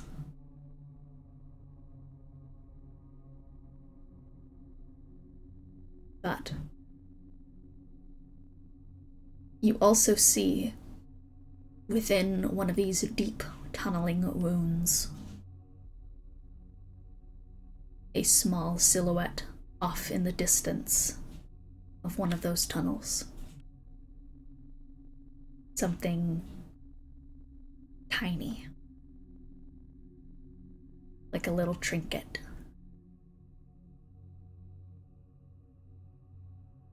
I approach cautiously. You head towards the kind of ulcer and peer inside.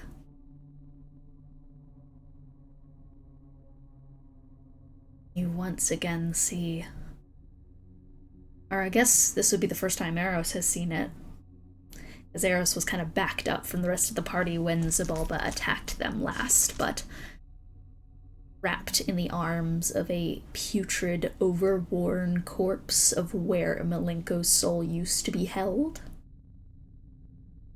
there is a small, little, patchy, stuffed animal. Gingerbread, Alice's little deer. Can I see if any parts are missing? I'm trying to see if there's a specific part of it that was a phylactery that maybe was taken. You would have to go inside this tunnel to get in and go investigate further.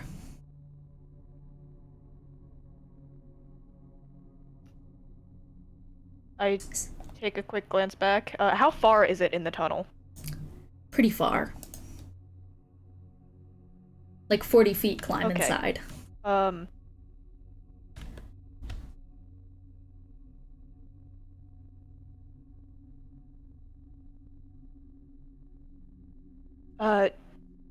There's gingerbread down here. I'm going to go grab it. You're hurt, Aros. I'm coming with Let me you. go inside. Okay. And then I'm gonna wait till one of them like gets to the entrance, and I'm gonna back up with Lelee and the Umbral Elf. Could be a trap, so keep your distance. Okay. Gonna sit next to them, and I'd like to play a quick counter charm, which is just gives advantage against being frightened or charmed for the Astral Elf Gotcha. or Gotcha. the Umbral Elf. You sit down, plop next to Lelee, and I'm assuming Yaksha and Alis are heading in? After Gingerbread? Yeah. Stop one more time. We might be down on stream again. Okay. Yep. We What have gone the down. fuck? Rah! Ooh. We might be back up. Are we Let me back? check. Are we Or a back? little. No. Nope. Is somebody watching like a Why? fucking HD movie upstairs? That's what I'm fucking wondering. Why? No. Where is my bandwidth? It's We're me, back? boy. I brought We're my back. We're dog back. We're over, back. and We're she's back. We're chewing back. your We're back. Wi-Fi. We're back. We're back. We're Let's make back. the most We're of it. So, welcome back for those on stream. So, Alice down. Fuck me. Fuck. I think the Better? the assurance is that the VOD will be okay. Yeah, the VOD will be okay. We're gonna keep going. We're gonna keep going. Down. God, this is hard to follow. Okay. We're gonna go on our quick break and see if that works to stabilize anything. We'll be right Yeah. back. Sorry about that, everyone. Okay.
And we're back. Sorry about that. Internet ain't shit. Happens to the best of us, but we are here. We're back.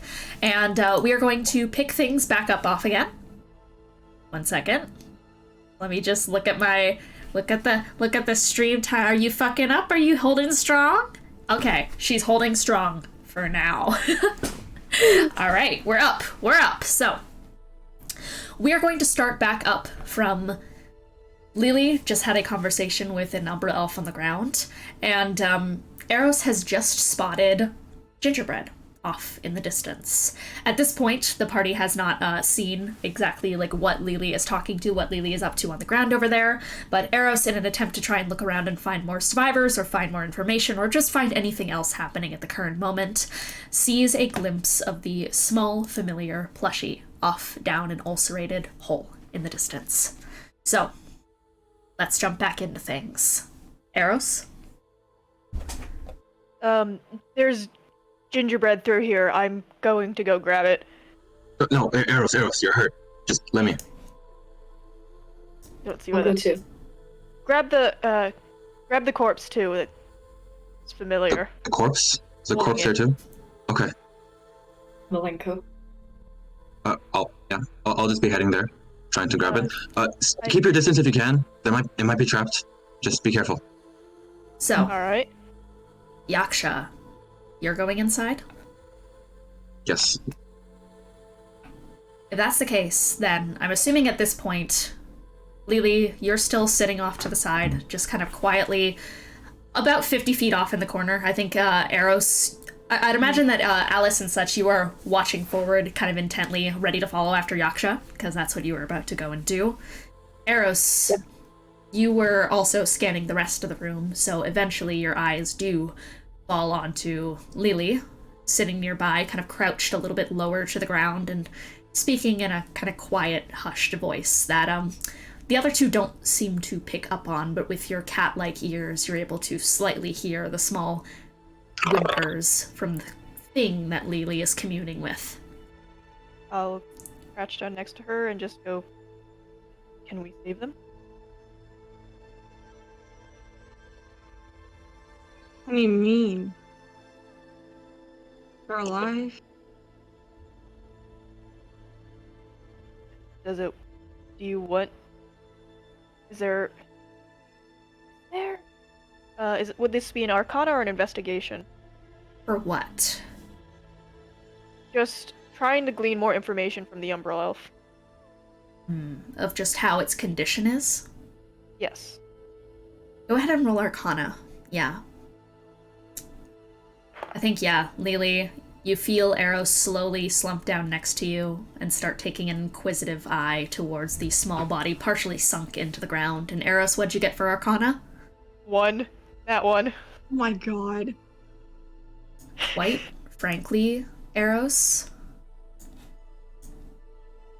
there is a tugging sensation in you as you even try to wrench your eyes towards this pathetic, pained little thing. You cannot help how you interpret this in front of you, because this one on the ground that has been excavated, torn out, ripped dry from its support, it's in so much agony that, quite frankly, you cannot help yourself but think that perhaps it's better off dead. It is just sitting there and twitching, and its skin is just burnt to a crisp. You swear you can see its nerves despite everything, and with every single little beat of the entire room around you, it seems to just flinch and curl up, and at this point, all it's doing is wrapping just a weak hold around whatever it can, just the air. It's just cracking. But there's just that that aching part of your mind that makes you feel like this isn't alive.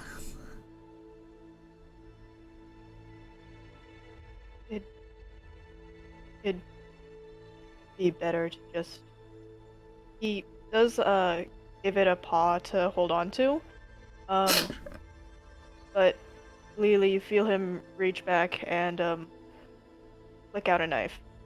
What are you doing? Put that shit away right now, Aros. I swear to God, if you fucking touch hair, your head, I will fucking kill you. Okay. Okay. Back the fuck up right now. He pulls the paw from its grasp and just backs up. I have a balm of healing from way back when. That cast, it's just like lesser restoration as like a balm, and she's just going to like, while still kind of angling her head towards Aros because she fucking doesn't trust him right now, she's gonna like uncap this small like container of salve and just like reach her hands out, just like, okay, I'm gonna put this on. It's gonna hurt a little bit, okay? But I promise, it'll get better. It won't stop. But it'll get... She'll, like, kind of rub it on her hands and then run it down as gently as she can, like, possibly do it. Because she knows the feeling. Burns tearing on skin. And Aros, you are just tail down, just walking away, just... What is the look on your face as you see Lelee's own expression of distrust and this boiling sensation? What are you thinking? What were you thinking? He's never been too prone to having a temper for his own self, just because he frankly doesn't think that he has a right to it. It's... Honestly, I don't think he even... Well, he has to stand up due to the clutter on the ground, but he probably just backs into a wall, and just... It's not his choice to make. It's... If she wants to... Whatever she wants to do, she can do. It's what he thinks, obviously, doesn't matter.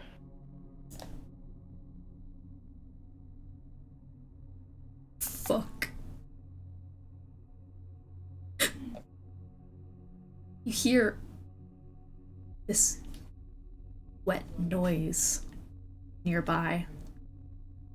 As you back up into this wall, you hear it behind you from the wall. And it's not like a wet squelching is out of place in this environment, but this one is different than the grotesque squishing of shoes against flesh. It's just a small...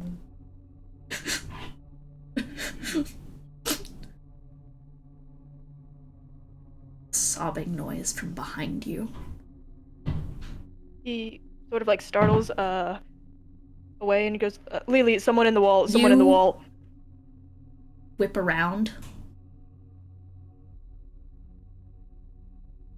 And Lelee, you just straight up will not get to hear Aros's attempt at warning you, because Aros walked away and got absorbed into the wall.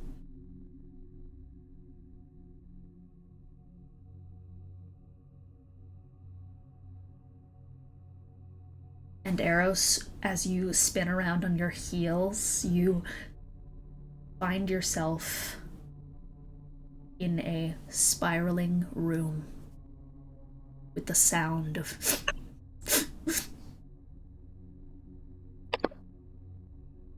tail whips slowly, hanging with a saggy desperation, and there's bristled fur ripe with budding growths riding up its tail.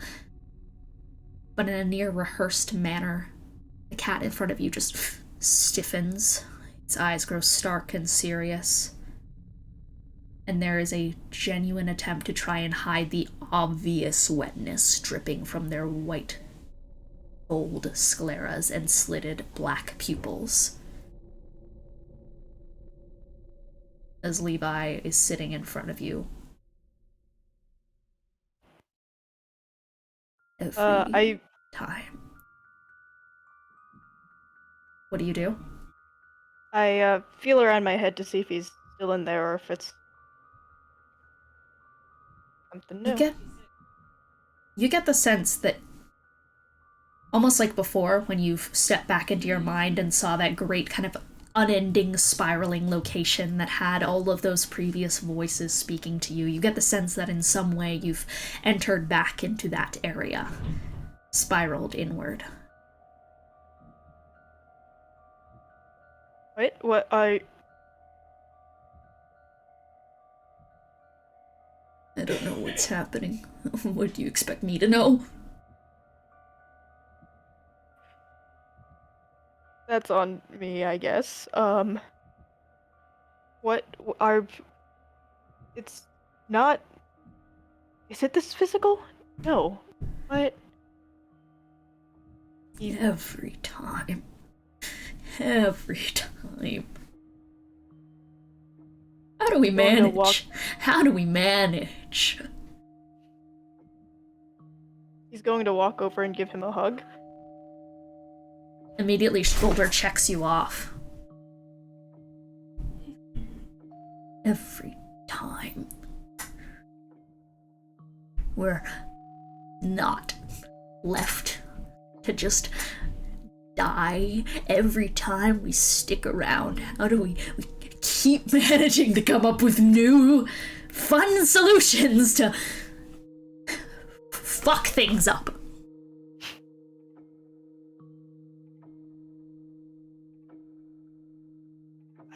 I mean, is that all that surprising? We've never stayed in any box we were put in before. Oh, yeah. It's not even like we can leave of our own volition. I think by now they get the damn hint.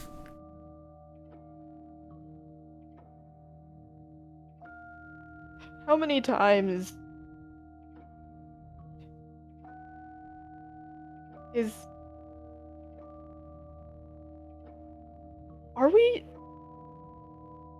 Are we here?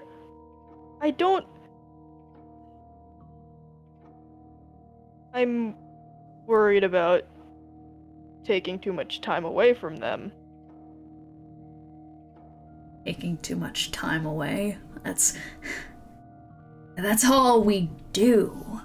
Being in here, honestly, is probably better in the long term, given it seems like we're a constant obstacle. Not smart, not strong, not eloquent. Drowned and taken down like a rat without ever even getting to make a move to help. The only thing we've ever succeeded at is hurting them all.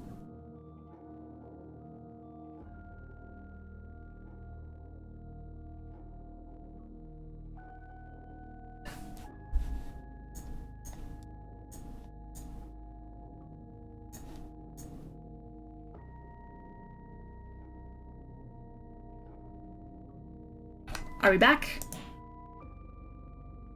Yeah. Sorry? Okay. No, you're fine. Okay. Did you get everything that I said, by the way? Cool.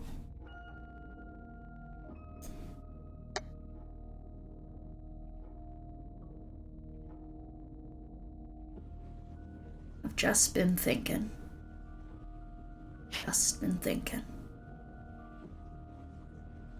Never does us any good. Yeah, never does it? We're bards. We're supposed to make stories and songs from the heart, and we don't even have one of those anymore. I guess.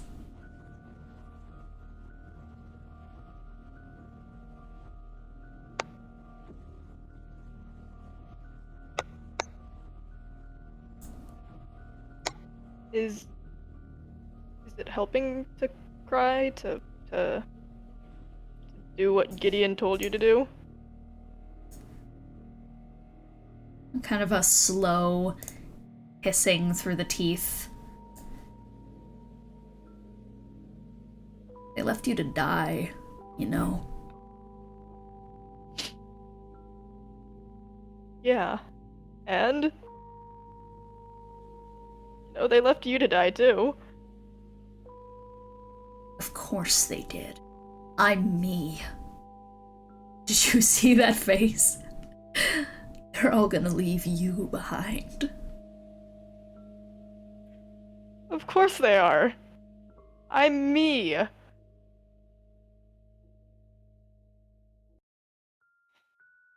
Yeah. Like I said, not smart, not strong, not eloquent. Never make the right move, it seems. Never the time or the place to do anything but think. By the time you're done, it's too late.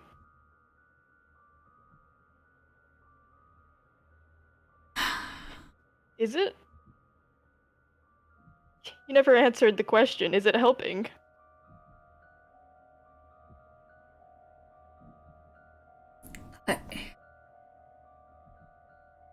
It just pushes up off of like the ground and such and just like walks to the other side in such of the strange kind of amorphous room that you find yourselves in.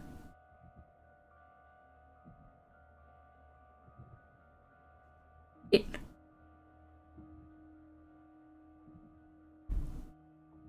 in a way, it just makes me wonder why.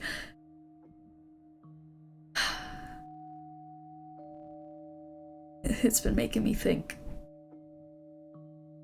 Like I said. And you keep saying that's a bad thing for us to do, don't you think? And when we start making calls, I don't know. Get yelled at by Lelee, evidently. Not just Lelee. All of them, it feels.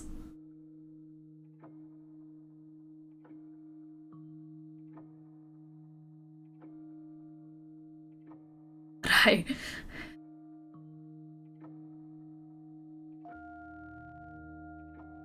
it just makes me keep thinking. I still keep thinking, and you know what? I'm sick of fucking up. Aren't you?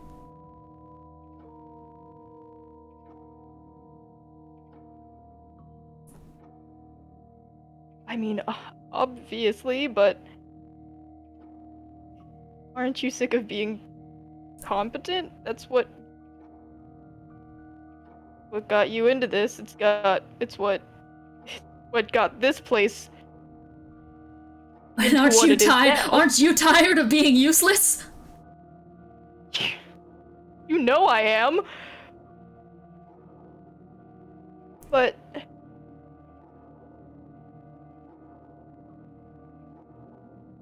what do you want? This isn't just about me. I just think that we can do more. But right now I'm stuck with whatever you have.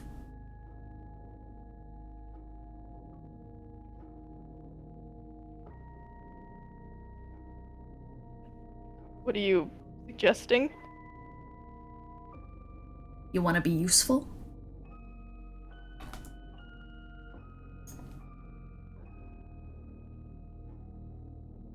Can be used against them. I've been thinking about what Adalwulf said. About how, despite everything, apparently, that other version of us still managed to keep its heart enough to fight back. But once again, bit of a problem.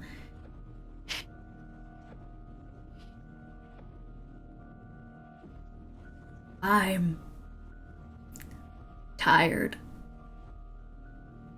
of feeling so heartless, so unable to feel. And I know, Alright. I know that you feel, but you can't get it out, can you?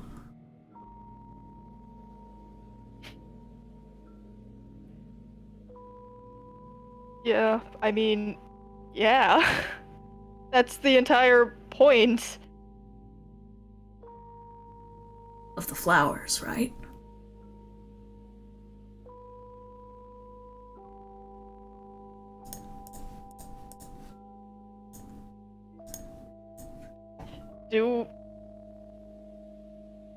Go for it. Do whatever. If you're tired of it, you know I'm tired of it too.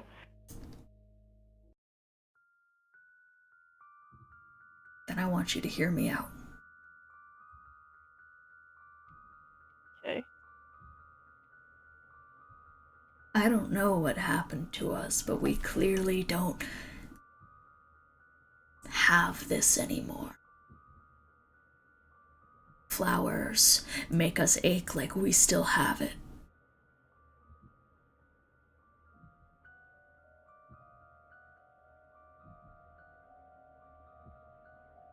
We either have too much compassion or too little. It's never in balance.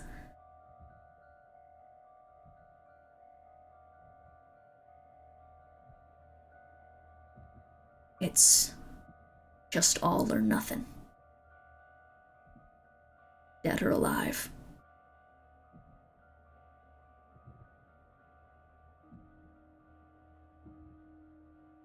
What? We try to make a midpoint here.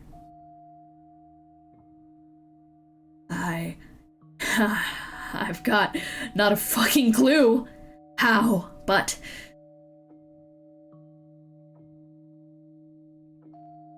I have a feeling that somewhere in this brambled, godforsaken mess of roses, that there's something in there. That we can have petals and thorns.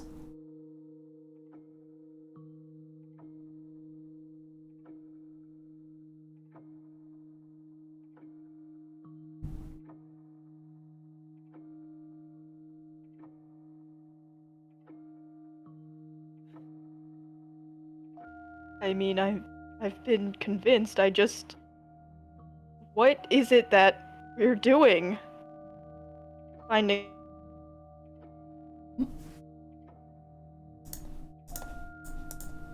We have time to do this.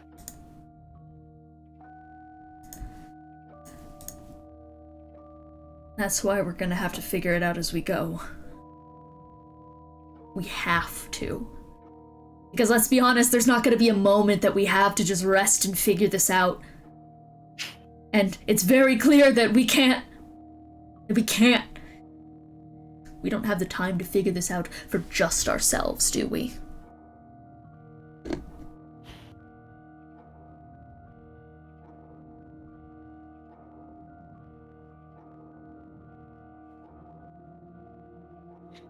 Still not hearing any steps to take.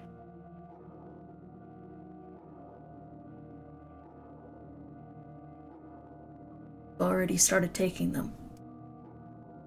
A couple. Letting other people help us write our stories.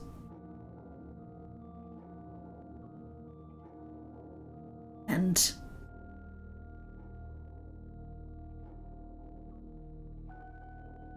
telling them how we feel before we act. It'll hurt. Gods, it's gonna hurt.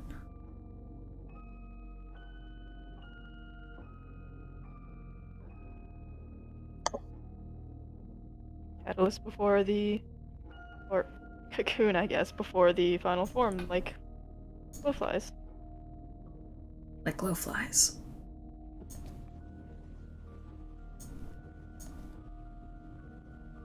It shouldn't be about how we don't have any time to think. We had to make time to think, use multiple heads to write this story.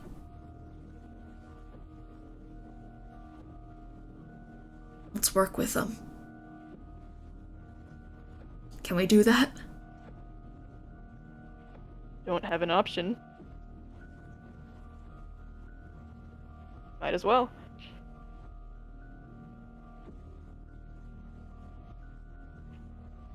Then let's try.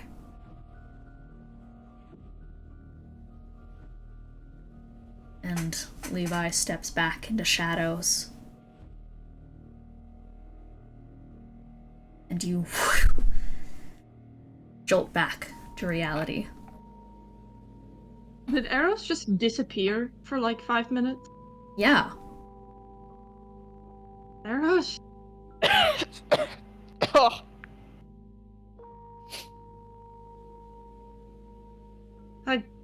I didn't mean to yell at you. You didn't have to run away.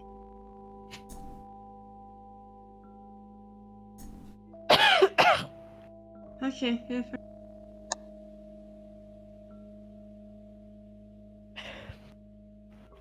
Yaksha and Alis, are they...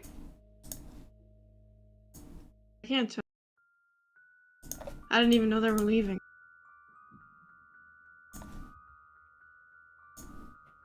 Can I look with my eyeballs? Yeah. Roll perception. Dirty 20? You see what Lelee does not. The giant spiral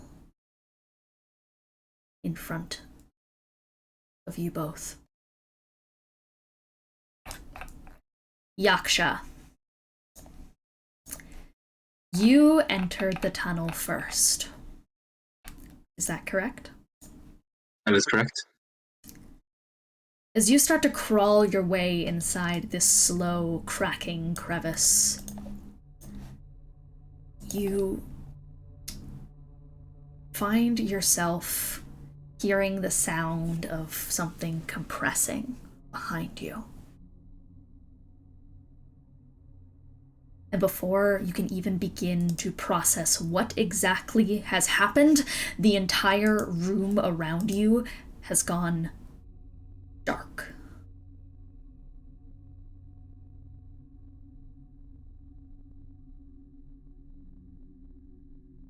My blind sight see anything? 10 feet?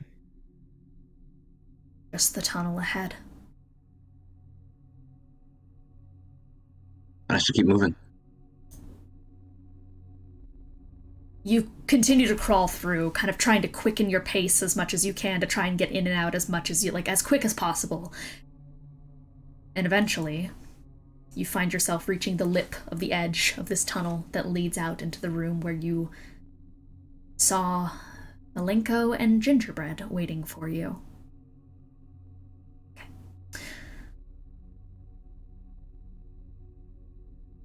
But as your blind sight extends out into this room, as you hear the small creaks that kind of echo and reverberate against the walls, you no longer sense such thing.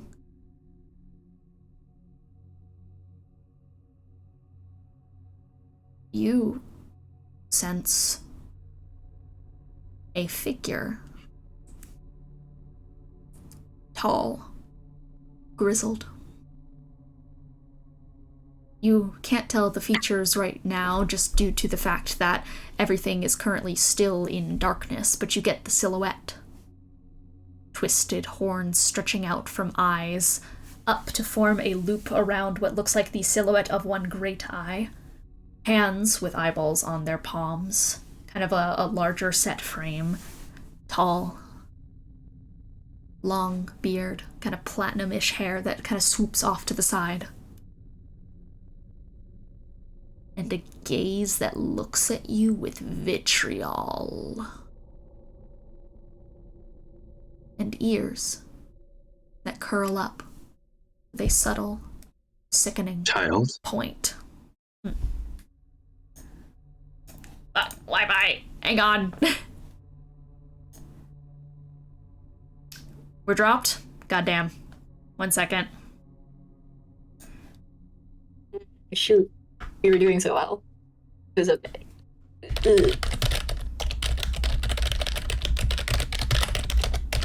Alright, we should be back in just a second. Okay, reconnection. It said reconnection successful. I think we're back. Okay. Thematic Wi-Fi drop. That should drop. Thematic Wi-Fi. Anyways, so, Yaksha, you see this figure. What do you say? Child. To what do I owe the apology? You hateful, despising, flippant god.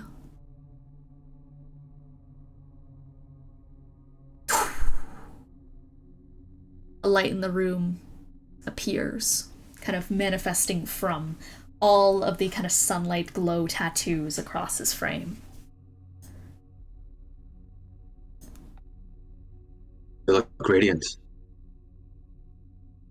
And you look like shit. I've got a question for you. A question I've had for quite some time. What was it about me that you hated again?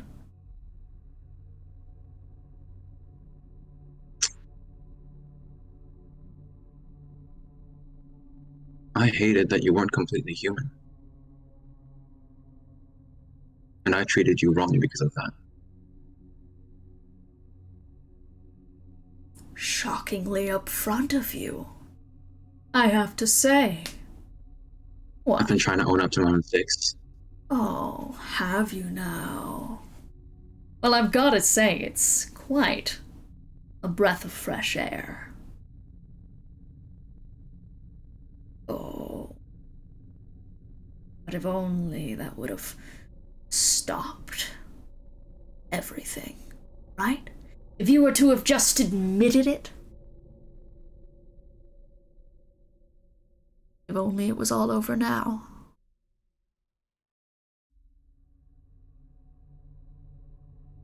Out of the two of us, which one would you call a monster? Me. Well, well, well, well. Getting right to the point. You're a monster? Me? Are you asking me that? Do you think monster? Sure as hell called you one before. How'd you say, vitriol? I am the monster that you created me to be. So you do see yourself as a monster? Perhaps. Are you ashamed of it?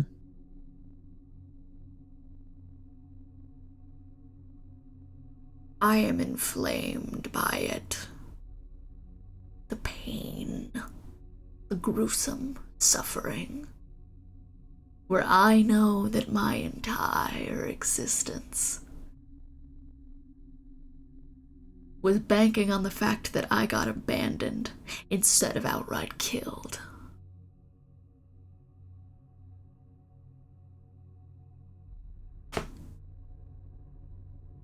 Too weak to even kill you. Too weak to do anything to you. Oh, you think you didn't do anything to me? You know what pain you put me through? Do you know what pain is? What do you think pain is?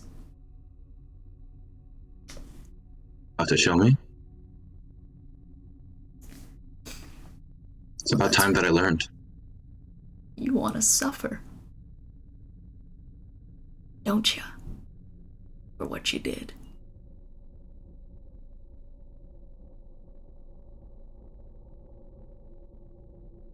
I know an apology isn't enough. If it'll even make it up to anyone just a little bit, I'd take the suffering. Oh, then come here.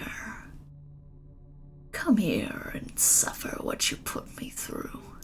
Take it from me. You want to atone? Then come take it. He opens his arms. Just one question before I do. What's your goal with all of this? Are you just playing the role of a monster because you think you are one?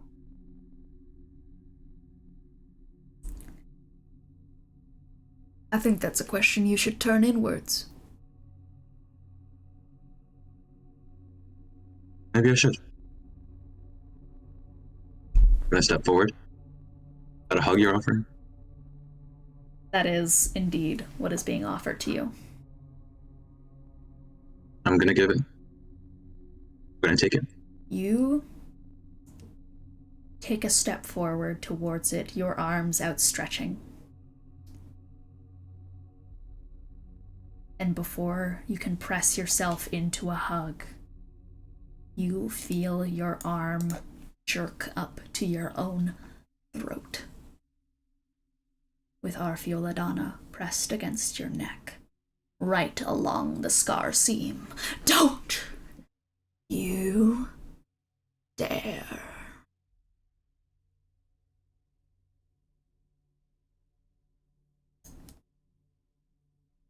Colossus Slayer. Colossi. What do you think is going to happen here if you do that? What do you think you're going to get out of it? Redemption? I get out of it. Salvation?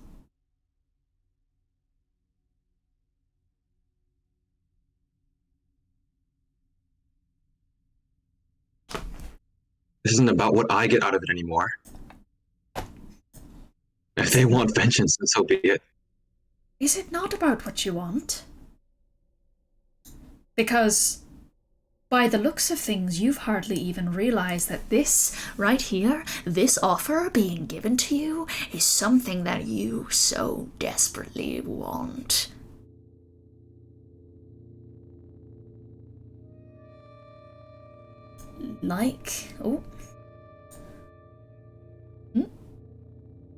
Like you said. It's bumping? Okay. 1 second. It's something that you so Okay, I think we're back.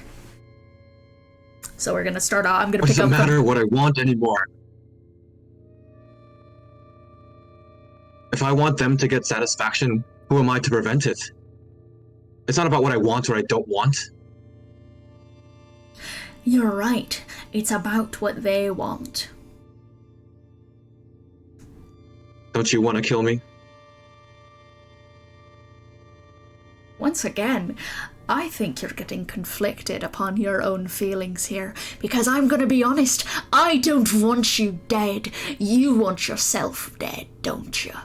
For all of this. It writhes inside your body. Every action you do is some kind of grand punishment back to yourself. Suffering their fate, Yaksha, will not redeem you. You'd only serve to rob our pain, the fury in our hearts, you blind, blithering fool. What good does the spread of more suffering give?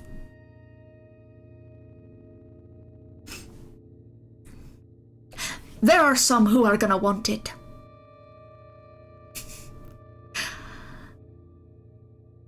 But what? You want it too. That's the big thing. You have this pain inside of you, this urge to crucify yourself as if that is absolution. That's what Corellin did. What good was Corellin letting me behead him? What did I get?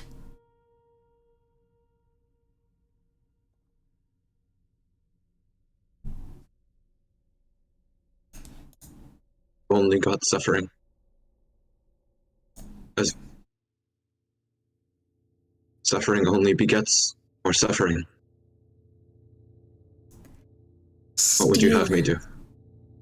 Stealing the pain you inflicted to others back for yourself would just be another thing you'd take. You will never have that experience, and you will never take that. Your desperation... Dream? Gotcha.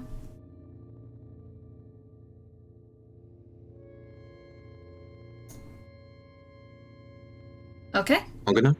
Okay. You will never feel that. So your want to try and take on that burden, that's not your call. It's not your thing to strive for, it's not your thing to hope for. Right now, this right here, this is your delusion. Isn't it? Your desperation for self-punishment has blinded you to those who you can now genuinely help. By stopping thinking about redeeming yourself.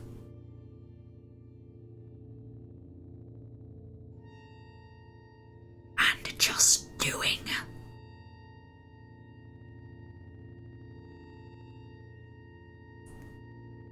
Yaksha takes a step back.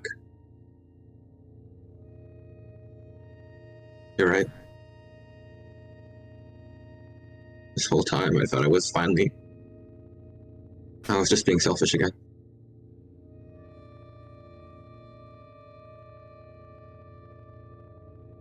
You are on the right path to getting it. In fact, you've almost been there this whole damn time.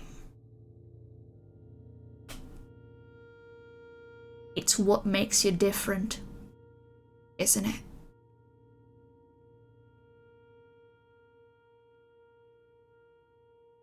Suppose it is. Then you can't be taken. You gotta be supporting. So. Because what good can a dead man do? Oh, there's plenty of good you can do. There's plenty of good you can do because Yaksha. What makes you different?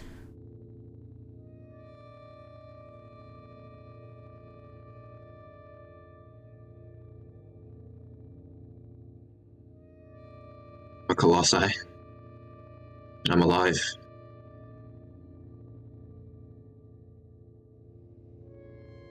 I hope to all gods I can grow.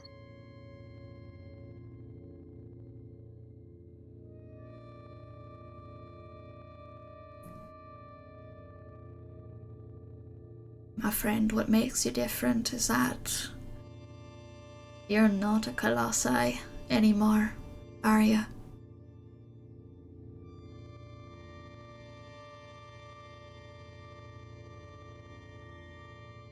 The sort of phantom pain in my now missing eye sort of makes me wince.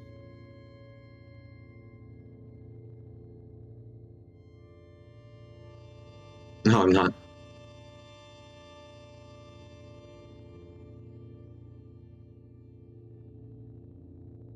So it ain't all on you anymore to pick up the paces.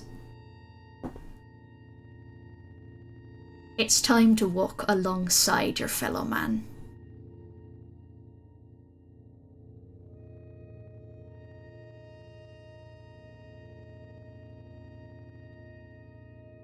Not to Very fix well. them, not to be above them, not to be their savior. To be their comrade in arms.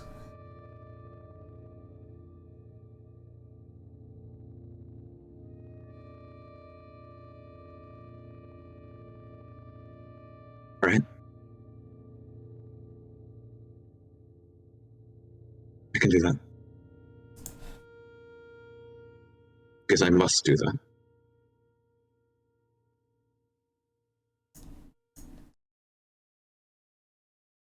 Because you want to do that.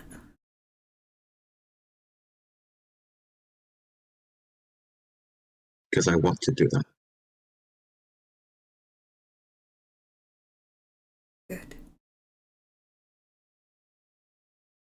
And you take another step back.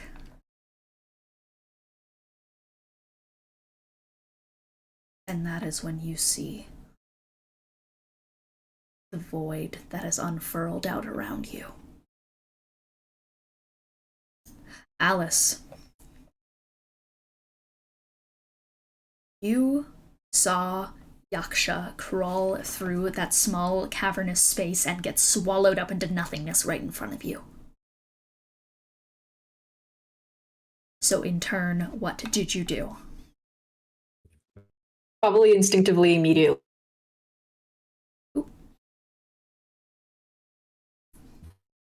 Okay, so you just immediately crawled in there?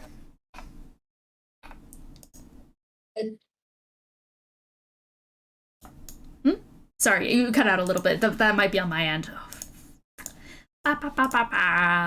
Internets. Oh. I think it might be here. Yeah. I think it says we're reconnected. It's fine. Alright. So, you crawled through, crawled ahead and such and tried to just, like, wriggle yourself in after Yaksha the second that Yaksha vanishes? Oh, for reconnected. Yes. Okay. So, you slowly start to crawl your way inside and just Sure. Okay. Ooh. I will get this The ad's fixed. playing for me. I will hopefully get this internet issue fixed next time, but thankfully the VOD is still I will pray for your internet. Okay. So I'm getting a horrible laundry ad. it's fine. I think if it's ads, then we're back. If it's ads, then we're back. Hope we're getting some ad revenue off of this bullshit, eh?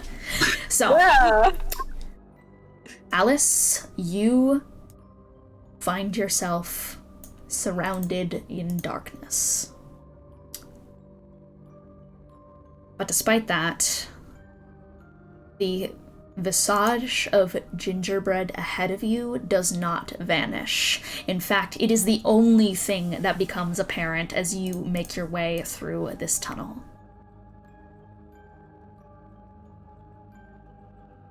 And you find yourself crawling out into a small room with just a little plushie.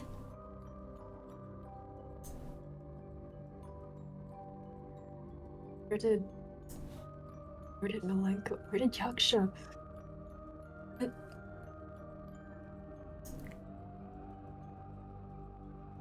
Where did they all go?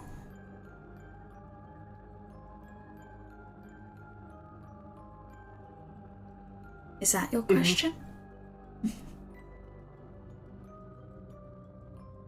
What did you do? What did I do? Oh. Who knows if it's something that I did or if it's something that you did at this point? Who really knows?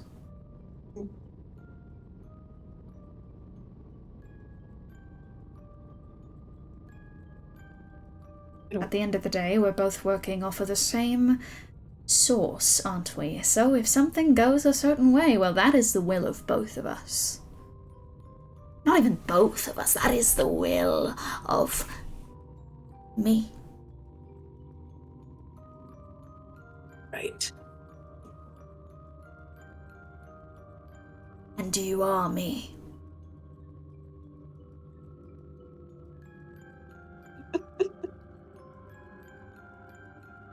Why else would you have Belgians left have it? a problem. Why else would you have left it with her if you weren't me? If not to lead me right to where she was? Optimism bias. Right. The concept that we really think things will be better than they are. You wouldn't even fucking come back, and you did. Like some cockroach. Of the two of us, I would consider you the cockroach. Maybe I am. What? You Are you going to do something about it? crawling back around this heap of trash and twitching and surviving despite the fact that everyone else is now suffering around you. I'm not here to do anything to you, Alice. I am just here to say, in all honesty, I have not felt this complete in years. And in an odd way, this right here feels like making amends with the young, foolish child I once was. I get a sense of pride watching my own transformation occur in front of me.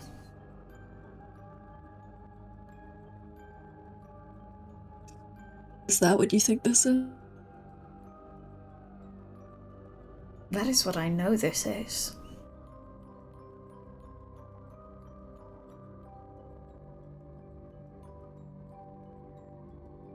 The longer There's you've no been going around back. me, the more you've realized who is and isn't a monster.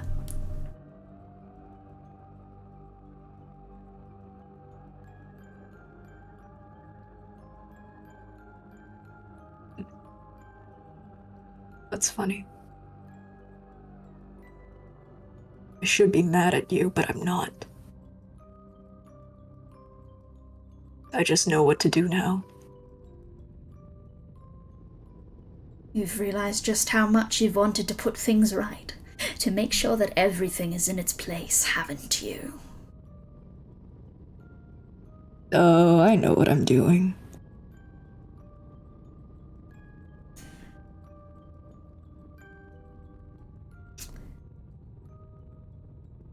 Then I have a question It's up to for them you. now. It's up to them now. Well, then I do have quite the question for you. Ask away.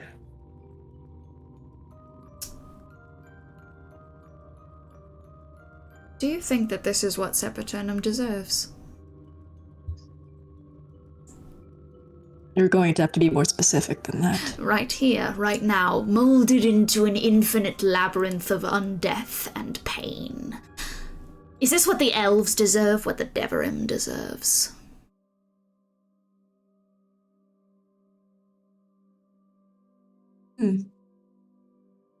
I don't know.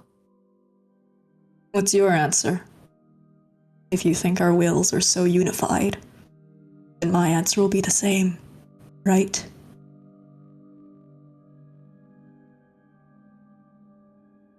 I, quite frankly, do not wish to see them suffering.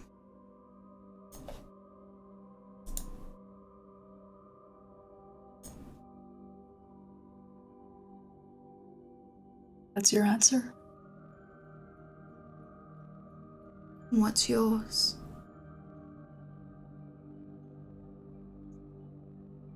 I don't want them to suffer either. But as they are now, this is their new normal. I'm not looking to uproot their way of living. Unlike you. Then you will cause them just as much pain as you do all the others. I know how to fix this. I don't need you.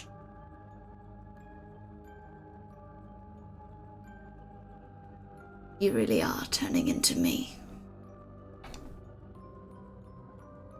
I've never liked you. part of us that thought what he did was okay. Maybe it was. But I don't care anymore. I just don't want to deal with you.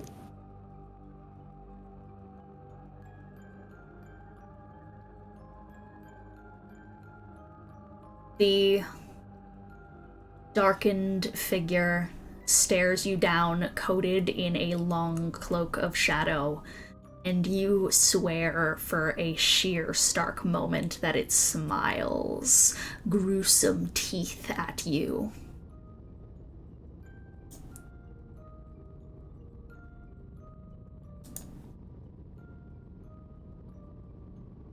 And it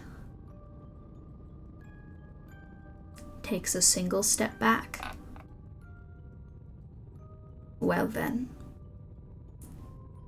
I'm sure you know what to do. See you soon.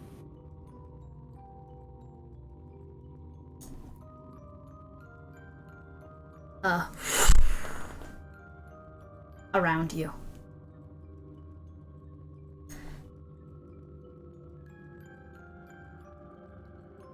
Alice.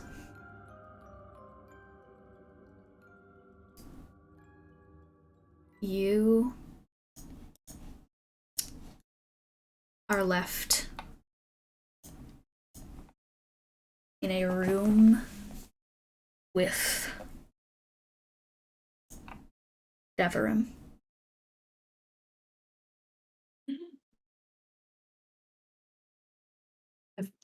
Devarim? Except there is just this deep, welling, gruesome hole in her chest.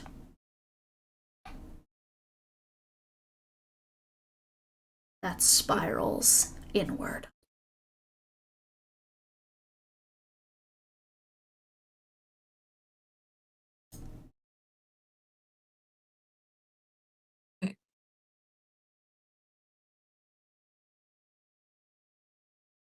Can you hear me?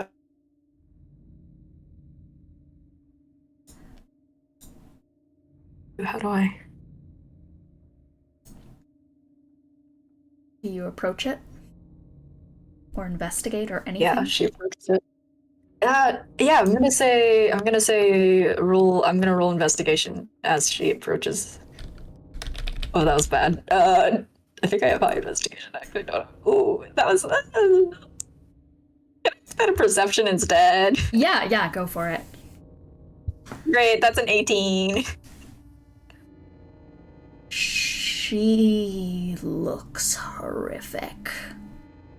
Eyes wide and manic, and fingers cracking and shaking, and her body is spiraling. I keep making it all worse. I'm sorry. It's not your fault, okay? I'm sorry. I should have... She holds gingerbread out. It was a phylactery. I'm sorry. I didn't want to take it away from you, because I was scared it was going to hurt you more, but then it came for you, and it's my fault. I don't want you to carry what it said to you. I don't want you to hold whatever it told you. It's horrible. It's a horrible thing. If it's not my fault, then whose is it? It's mine. If you're going to blame anyone, just blame me. I should have known better. I should have been better. That thing is the part of me that thought everything he did was okay. I wish it wasn't like that. I wish it wasn't so strong. I wish none of this had ever happened. So all I can do is offer myself. Just don't hurt the others. Don't hurt your people. You shouldn't have been put in this prison. And I hate to say it, but now you are.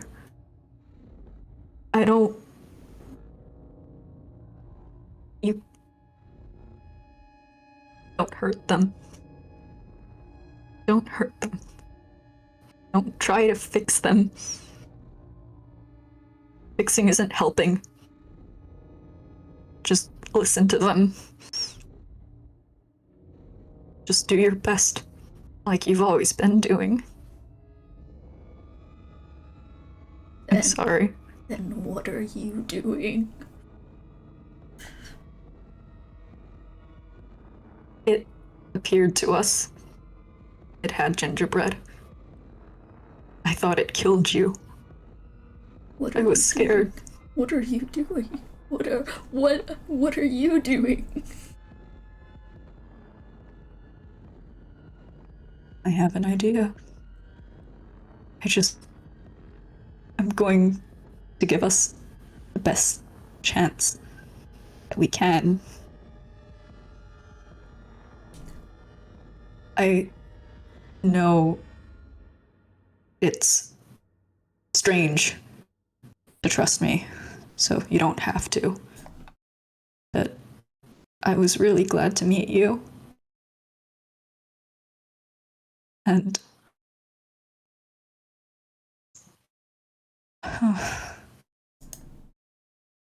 if none of this was happening, I would have liked to stay here on Sepperturnin and helped rebuild with you. It's not the same as mine, but you're Alice. I'm Alice. It was nice to meet someone who understood. It was nice to meet a part of me that was like that.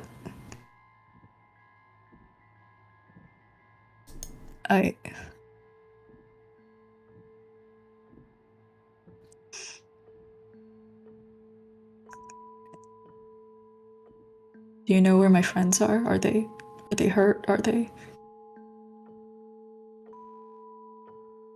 Just want everyone to stay alive.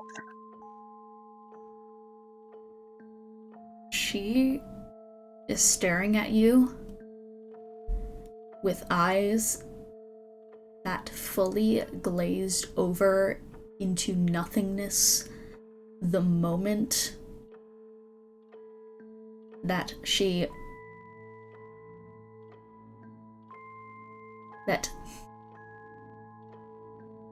you realize what you wanted to do.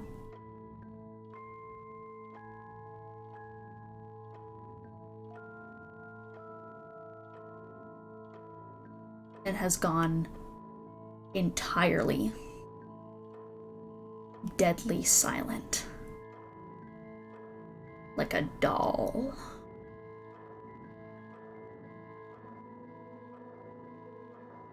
Ever? You see this body in front of you.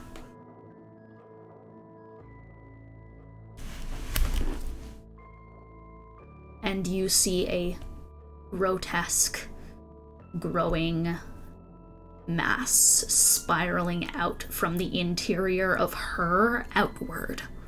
No, it's not coming from her.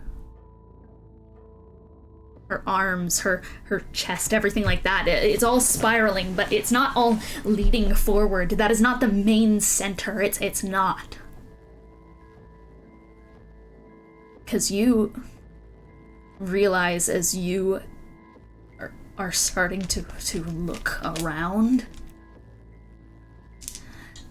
that you are the center of this spiral.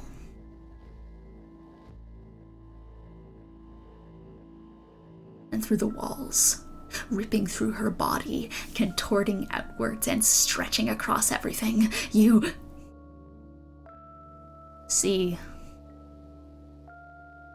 the far realm.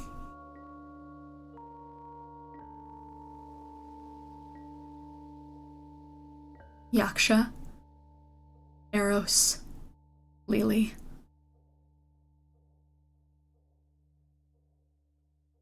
You see Alis at the brink of a massive, incomprehensible drop.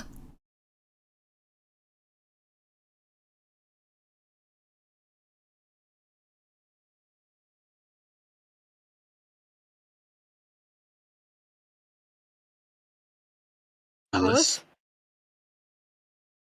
what are you doing?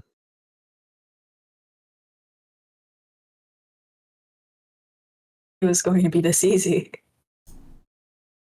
Alice, what are you doing?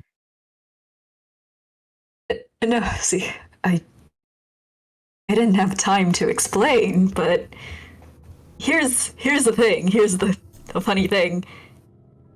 The irony of it is that Veldrin solved a problem before it even became relevant, and then we undid all of his effort. I've just had this, I've had the feeling for a while, and now I'm sure. At first it was just knowing that my very existence on this plane made Xibalba stronger, and that should have been enough.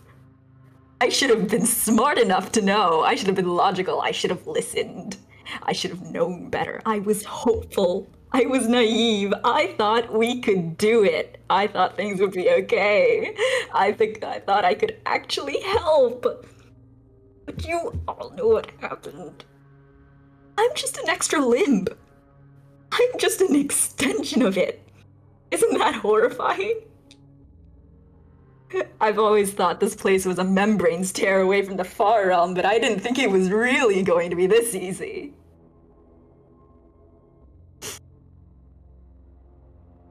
So this situation is bad enough that you just want to run away right now? You think it's just a matter of running away? Yes. My very presence here is making Xibalba stronger. Think logically. It'll be easier to handle. We can all do it. No, it fucking wouldn't. We were that close last time. You left. If you left, it would just be as hard as before. Alright? It wouldn't have access to psionics, but then we wouldn't either. We know how to fucking go against psionics, yet here you are. But you think I can actually help you? Adalwulf is helping us, gone Alice. because of my power, because of that thing, using me as a conduit. Do I need to spell it out for you? Yes, apparently, you you do. Enough. I'm a liability. I'm going to get you all killed. Fucking liability, Alice, you're a friend. You're a don't liability. want more people to die because of me. I was so happy to finally be out. I was so happy to see the world again, broken as it was, and I'm so glad that you all accept me as I am. But this isn't just about me being a monster or an aberration. The sooner I go back to where I need to be, the safer everyone else will be. Don't you get it? You're a liability. You're a liability. What, so you want me to just go sit in the back of the room and wait for everybody else to do the fucking work? If you're a liability, I'm a dead weight. How the fuck do you think that makes me feel, huh? I have been a fuck up in every fight since we got here. I have watched you walk past hundreds of umbral elves when I know that I'm one of those too. You think you're a liability? I'm a fucking ticking time bomb. Isn't that fucking crazy? That whole fight, I couldn't do anything because I got torn away because these things need to fix me. If you think you going away is gonna fix it, why don't we just let Aros put me down like a damn dog? Because that's what he wanted to do to that other elf. At some point, you're gonna want to do it to me.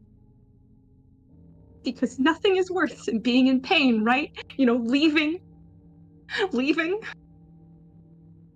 It's fine. As long as I'm not in pain, as long as I'm not suffering, it's fine.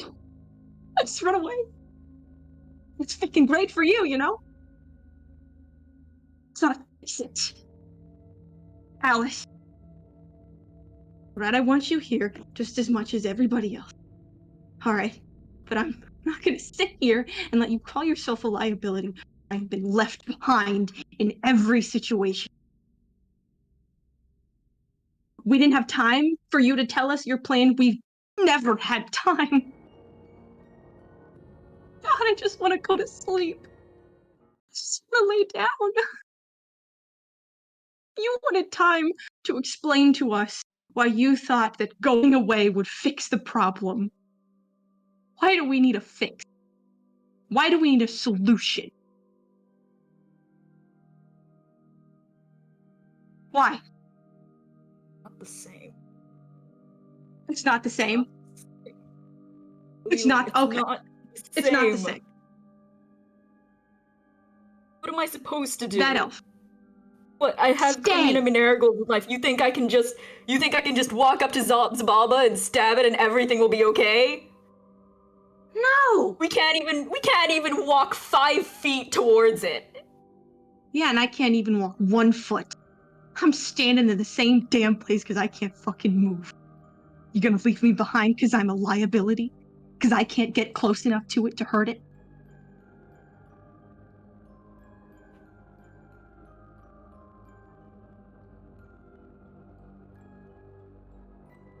Listen, it's a bad fucking idea. If we're gonna even look at it, in a logical sense, you know, like Gideon would, even if you went back to the Far Realms, it would just get you right back out. Because it can now. It can do that. It has a way in. Just sick and tired. All of you, doing this self-sacrificial bullshit. Because any fate is worse than something like mine, isn't it? You'd rather run to the Far Realms or die. End up like me. Or an Umbral elf, you know? Fucking sucks, doesn't it? Fucking want to. I guess I can't fucking stop you because I can't do anything, can I? Alright, just...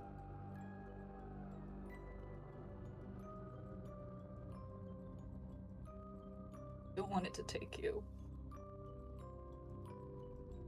It's just going to happen again if I stay here. It's gonna happen fucking regardless. Those things want us dead, and by us, I mean me and that guy on the floor, I mean all of those elves that were pulled out of the ground. We are broken in its mind, and it wants to fix us. It wants us dead. Regardless of if you are here or not, we are.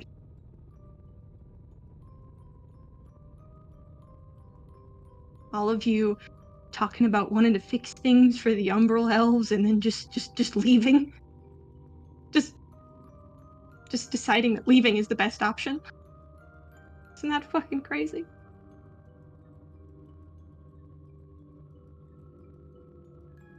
I really think I can do anything?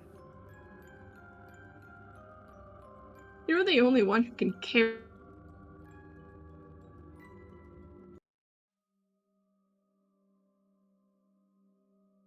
You just want to leave. Maybe I'm being selfish.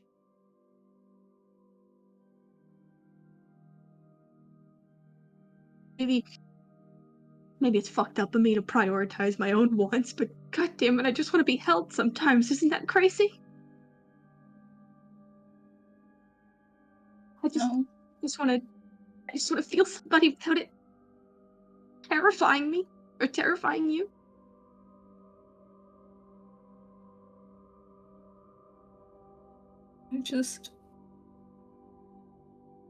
I You don't want it to happen again.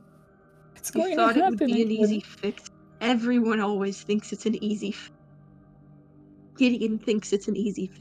Everyone thinks it's an easy fix. It's not.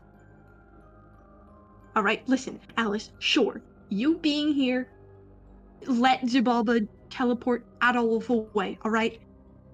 Then we fix that. You leaving doesn't have to be the thing. Sometimes things are hard. Sometimes things aren't just a one-step band-aid solution.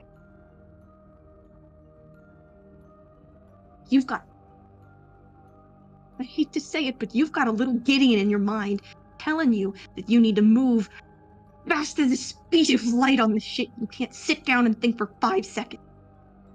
Because you know what I see what'll happen when you go back to the Far Realms? I see us all fucking dead in a ditch. But if I stay... What if... What? What if you'll be dead in the... What if you'll be dead in a ditch because of me? What if it's my hands doing it? For the past couple days, I thought I'd be dead in a ditch because of everybody. I can't even move. Some days right now, I'm standing because I am pissed. And the moment I stop being mad, I don't know if I'm gonna be able to get back up again. Do you understand that? I've almost killed my own party members before. They've almost killed me. Do you think you're new? You're not an anomaly. That happens. Shit happened. Kilo.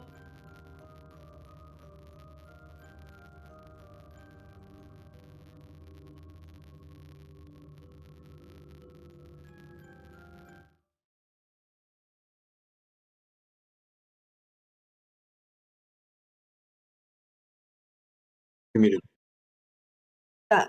Bean. Oh, you're fine.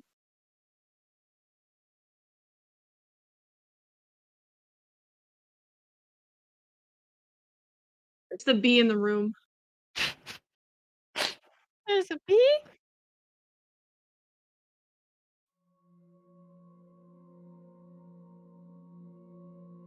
Okay. Just... You're not a new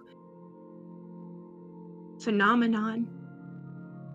You know, back when Aros first joined, he almost killed us every other week. Alright?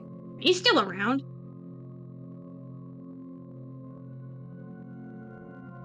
Okay. You kill me, I just come right.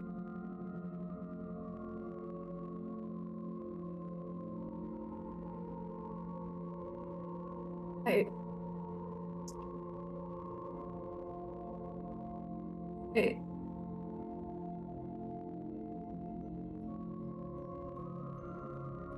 Alice steps away from the chair, goes towards Lelee, and just gently holds her with many arms. If being mad is keeping you moving, I'm sorry. Yeah. I just want to help. Yeah, well, you're helping right now. You can ask me to help move you anytime. Well, I can if you're in the Far Realms. Yeah. I'm scared. I'm so scared, Lelee. I'm scared I'm not more than that thing. I'm scared I can't be more than it. More than myself. More than the worst parts of me that have just become it. I don't know what to do. Well, if I yelled at it would have tried to kill me, and here you are. Being nice. Yeah, because I care about all of you. It doesn't. I didn't know how to help. I don't know how to be useful. I didn't know how to stop Adalwulf from getting taken. I failed the Devarim. I'm so scared. Lelee. It's okay. I think as every admission of fear, as every small twisting doubt and insecurity starts to spill out within the room, Alice, your arms are all wrapped around Lelee, holding on, desperate, aching.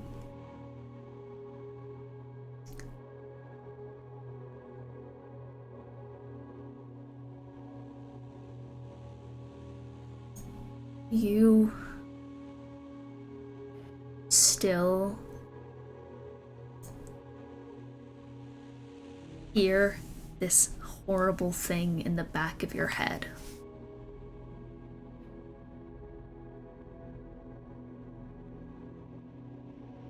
Oh, look at that. So close, I can just about feel her.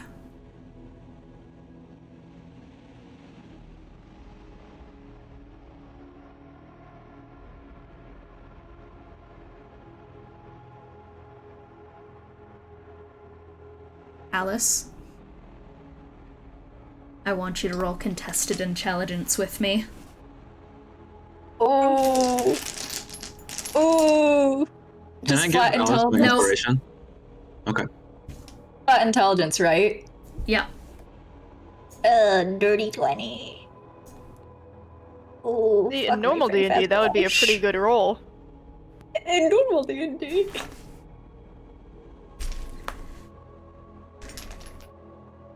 You still know that Xibalba is a part of you, right? That fact hasn't left, has it? And those fears, even with Lelee in your arms, you still feel them, don't you? Oh no.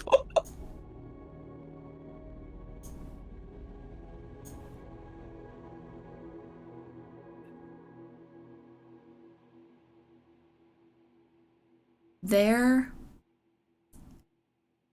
is a small voice in the back of your head that says, no. I'd really reckon you'd trust your gut on this one. You feel your hand instinctively reaching back towards your arc blade. Can I... Ooh. Do I have the capacity, the strength to do something else? Like, or do something before that?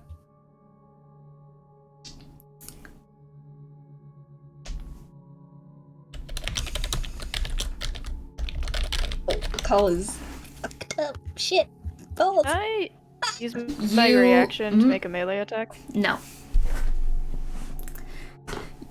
This is happening so fast that... Yeah, Alice. What do you try to do? She realizes what's going on, and I'm going to... She's gonna rapidly drop Lelee, and then just nomadic step, teleport through. That's the easiest way to get herself out of there without hurting Lelee. I'm sorry, Lelee. Lelee? You Yeah. feel Alice's warmth so tight and compressed and good around you.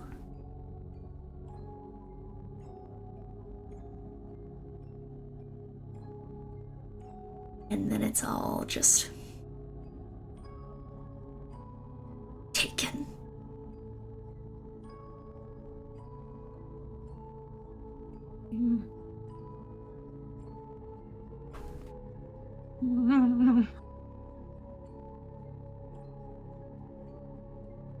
Yaksha, Aros, Lelee, you feel a torrential number of hands against the ground just leap towards the spiral and fall.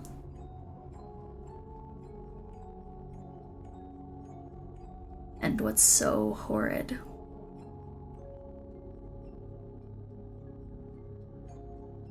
is that Alice,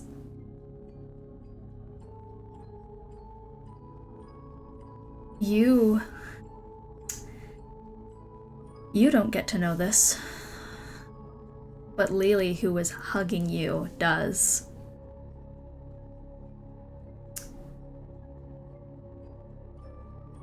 You didn't even go for your blade.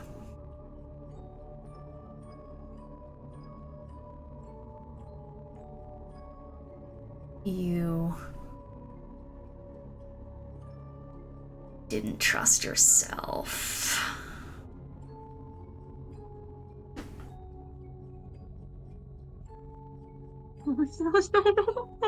No. And with a spiral growing in front of you all, we're gonna end this session off here. Alright, bye Ines from the campaign. Motherfucker! I hope you enjoy non-cursed one's life. Alright, goodbye, Inez. It's been nice knowing you. Sometimes in these deepest moments of despair, of peril, etc., you can just relapse at that drop of a fucking needle, can't ya? Yep. One bad thought, one bad sensation, and you're all the way back in. Oh shit, that hits too hard. Yeah. Let's go Aros is through gonna our... sit down and have a fucking Cursed One's panic attack. There's gonna be golden eyes in it and everything. Oh. Let's do some closing remarks, shall we? Starting off with... Inez is for real. Inez is gone. No, for real. All right. Hi. I'm Dean. I'm the dungeon master. What did I learn this session? That internet can suck my dick. That internet can suck my dick. That I'm so mad and everyone's frozen right now as I speak.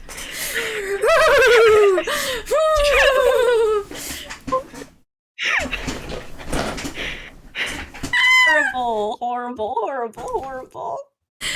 Oh, roleplay moment. Comedic timing, I knew it was gonna happen. I knew in my heart that if I manifested it enough, it was gonna occur.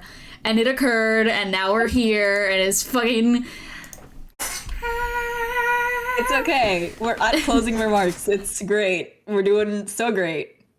Alright, so, one roleplay moment I liked. I really liked Alice's breakdown. That was really fucking good. Like, I think that's gonna go to everyone, but it's really fucking good. Oh my god. Ines knows how to yell. Alright, Ethan.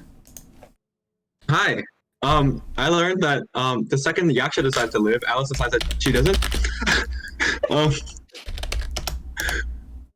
Roleplay moment. I think mine's gonna go to Kiki though.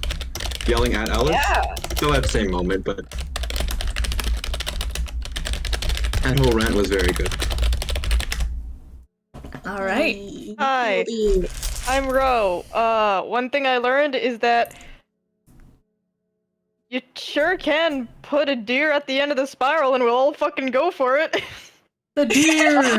The deer! The deer. The cheese. The deer! The cheese.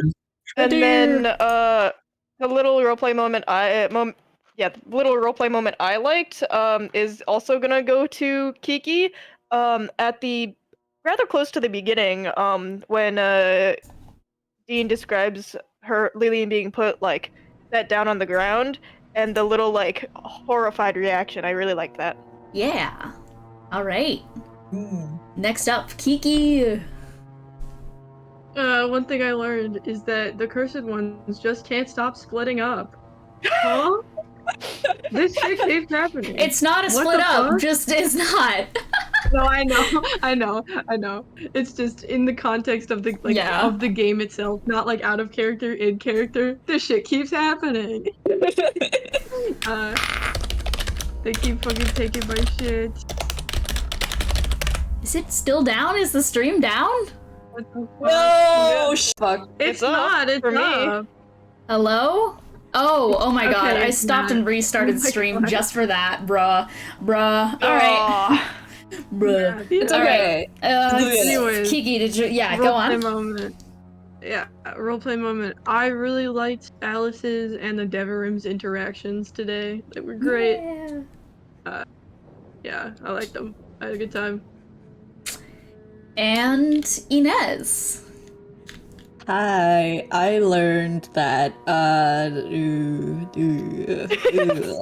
what did I learn? Oh, I learned that there's spiral therapy rooms in the Devarim's.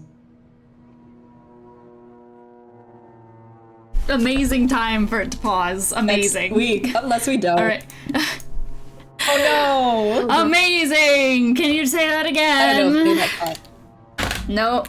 I learned that the Devarim's body has little spiral therapy rooms. I have no idea how those work. I'm very curious about that now. That might go in the theory channel. Yep. Roleplay moment I liked. I want to give it to Kiki because that was so fucking good. I'm also going to give it to Ro because the interaction with Levi was really good. It was very bittersweet. And I like that we have a healing arc next door, and then we have bye. It's Jover. Then we have the Jover. Alright, well, thank you guys so much for watching. I am so sorry once again for just the quality of, for those who watch the stream. Hopefully the VOD will be up soon. So thank you guys so much for watching, and we'll be back next time. Bye!